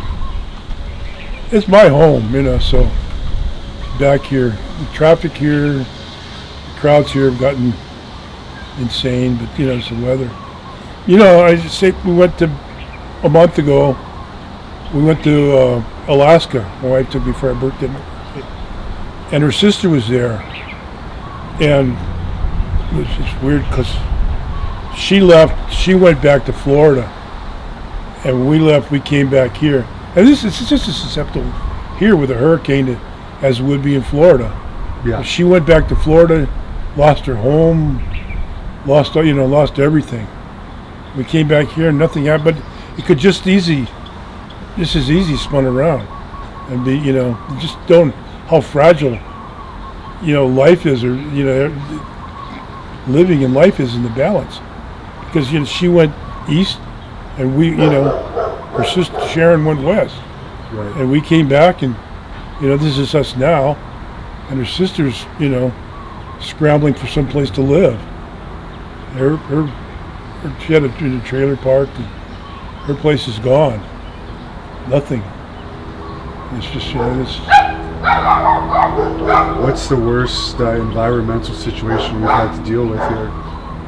Oh, I've had hurricanes. It was quite a while ago when I was on the docks. September 9/11. Everything came around 9/11. This was the day after my birthday. I remember there was a big one. I came out. We were living up the road here before I built this. Maybe that was a different one. We were living somewhere else. I remember we came out. All the telephone poles were down for miles, and everything was off. We went into Waikiki, checked into a hotel, lived there for a week or two until everything came back. And what's around the average home price in Hawaii now? Could a normal person About $1 million. Yeah, $1 million. Yeah. So it's more than the mainland. Oh yeah, but you're just paying for The environment. property. Yeah, How's crime? it's no different than anywhere else. We're kind of good here. I used to have a lot of dogs and stuff on the ground, so they don't come around. And Jack takes ski barks outside. Yeah. I got dogs outside, so they don't come around. But like this place is paid off. I bought this land for $60,000. Oh wow. I don't want it now. About $1.5 million. Yeah, and I saw the upstairs not too long ago. I really like the setup you guys have. Your grandkids live with you, right? Yeah. It's kind of a family thing. 2 boys and Kelly. And one of your grandkids is wrestling amateur. In Vegas, yeah, he's in Vegas right now. You're a former amateur champion yourself. Yeah. The guy, he's at clubs. They weighed in today. I saw he weighed 150 going to breakfast and then dropped 300 going to the weigh-in. I lost all back and some. That's hilarious. Yeah. And I'm guessing you don't have any social media, or do you? Is there anywhere that fans could look you up if they want to? I don't know. I got that one account that Don the Rock Morocco that I opened long time. I never look at it though. So I heard I got a lot. Even Jerry Briscoe. I sent you notes and stuff. You never answered. I said, well, I don't look at that. Yeah. I don't look at the other. I just look at my other Facebook and stuff. Well, it's a waste After of my time. daughter passed away, I stopped. I got out of. Oh, your daughter passed away? Yeah, my oldest, So, first round. Yeah. Was it an accident or something? Yeah, drugs. She was living on it. It was long. My first wife and I. Yeah, it was. I've pretty much been off of Facebook. Yeah. Ever since that happened, I don't, the happy birthdays, RIPs and stuff. Let everybody else. My wife is on it. Everybody else is on it pretty much. So you would definitely, if any fan watching this has a message, say no to drugs between the tragedy. Yeah. It's not worth it. At least the heavy shit. Yeah, it does. Well, I really appreciate you doing the interview with us. Your town is beautiful. Sorry, you're going back tomorrow? Yeah. Jesus Christ. Oh well, it's better than nothing, right? I've had a fun couple of days. Came in yesterday or day before? Day before. Oh, okay. Yeah, no, I've been. Oh, you're a couple I've been days enjoying then. myself, yeah. And I'm here the whole day tomorrow. I'm going to be meeting with Metal Maniac tomorrow. Oh, is he on the island? He lives near Waikiki. Oh, I didn't know that. Yeah, he told me to say hello to you. So. Yeah, I haven't seen him in a long time, a couple years, I guess. Yeah, so he's a bouncer, I guess. He works the front door, so he doesn't have to deal with many problems. But he's doing all right. It's pretty much just you guys on the island as far as. I didn't know he was still here. Yeah. Rocky Alca's here. Oh, Abu Dhabi, yeah. Oh yeah, Kevin. So, I was friends with Kevin. Having stories about Kevin. Yeah. Who just passed away, but he'd been suffering for a while now. Had he? His health for a couple of years now. Really? Going down, He used to train hard. He was in good shape. Yeah, I think something happened where you started to have to take more pain medication than normal, and then I don't know exactly what it's being kayfabe, but there was some sort of blood clot issue that led to 2 or 3 months in the hospital. Then he passed away. He was a leg. He was squat like hell. Yeah. Ever wrestle him? When I first went to Florida, like 74 or something. Yeah. He was only there for a couple of months. He wasn't there long. But the thing I'll say about Kevin, he's still part of, up until last year, he'd still would go out with us after matches. So it's like at some point it'll eventually catch up with you. Yeah. You got out of the bit, as you said, it probably saved you. Because when you weren't known as that, but it's still not a good environment. For decades and decades. About 65 I grew up, I guess. Yeah, well at least you did. A lot of my 60s, I don't know. I just lost the taste for booze. Well, that's a good thing. Any message you want to say to the fans to close this up? No, it's good luck. Keep watching, have a good time, So amazing business, it's changing. Things I like about it, things I don't. It's I like some of the programs. So when the Bloodline was going, I thought that was pretty. I thought Roman put together a good character, and he, it's one of those, they let it develop, the time. They even had this, like, some of the things they, like getting Sami Zayn over. So I remember when they first got him over, it was like 3 weeks in a row, the big guy just beat the shit out of him every week, and it just showed you that he had heart to keep coming back, but never the idea that he was going to beat, that he had a chance of beating the guy. And then 2 or 3 later, he morphed into a main eventer. Which these guys, they work their ass off. They just, I don't know if WWF or not, they just work their ass off. Luckily I got out of the business before the introduction of the power bomb, or my neck would be 10 Oh yeah, times. did you invent the tombstone, by the way? The tombstone. Well, I got it from Mexico. Okay. I got it from the Mexican, on a tour with Paraguayo, Catman and Blackman, two masked guys, Blackman and Catman, and I saw them. One of the Catman, I think, did that tombstone. That's how do you, So that's where I got it from. You brought it to the U.S. Yeah, from Lucha Libre. Okay. I saw it in Japan. Saw him working in the Jets. Boy, that's a hell of a finish if somebody would sell it.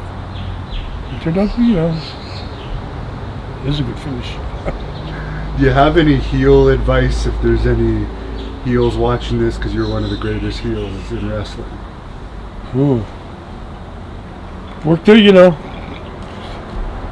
I don't know. It's goes back to, Putski and Mil Moskers. You work to the guys you're working with. And, for the crowd, you gotta be, you gotta be weak and put this guy over, because to get the fans, get the people going, and you just gotta do it. You just gotta, you're not gonna get any points for stretching Moskers or stretching one of these guys that the office is paying big money to bring in, and it's a big office deal. Anyway, they're working with the Mexican office. Mexican office is working with Vince, back and forth. This and that. So you're making any headways. If the guy can't work, he can't work. You just, you gotta do his thing, and otherwise it's a unison. I just feel sorry for the guys now with all the bumps and stuff they're taking. Those pile drivers, slams on the apron, and on the floor, and how stiff everybody is. Not trying to be stiff, it's just the nature of the business now. And I said back in my day, it was never that, working with Harley Race tonight, so what? Or Haku, so what? No big deal. They're, we're working together. Haku does give a good chop, though, I have to say. I felt them. So does Harley. Harley throws that beautiful left. Yeah. With that pin in his arm. Yeah. But, it doesn't, you get a ring. This is not anymore, but, get a ring with those guys in their day. And there's no second thought that he's a tough guy or he's a rough guy. His second thought is, working to what we have to do. What we got to do to make this match, to make wrestling what they're selling on the marquee is what we got to do in the ring. Doesn't matter how tough you are, how tough I am. We got to get we're gonna get the message across. And if I got to lay back, if you got to lay back, whatever. But it's not a case of now. I don't know. Now it's different. And I don't want to throw any rocks at it. I know these guys are working so damn hard, and even the girls. I think I look at all these women, how the backs and knees, how fucked up their bodies are going to be 5-10 years. They have no idea. They have no idea. Wait till they're just waiting. Just wait for the years to fill in. Not everybody's a Mae Young or Moolah. No. Those old bags, they were like iron horses. I watch some stuff from Mae Young now. Jesus. Oh yeah, she came back in the late 90s, didn't she? Yeah, All she this was- crazy stuff. Was it the Power bomb. Dudley Boys Yeah. through the table? And that old blob is too much. Yeah. Very good. We'll end Thank you, it. sir. We'll end it at that. Thank you very much.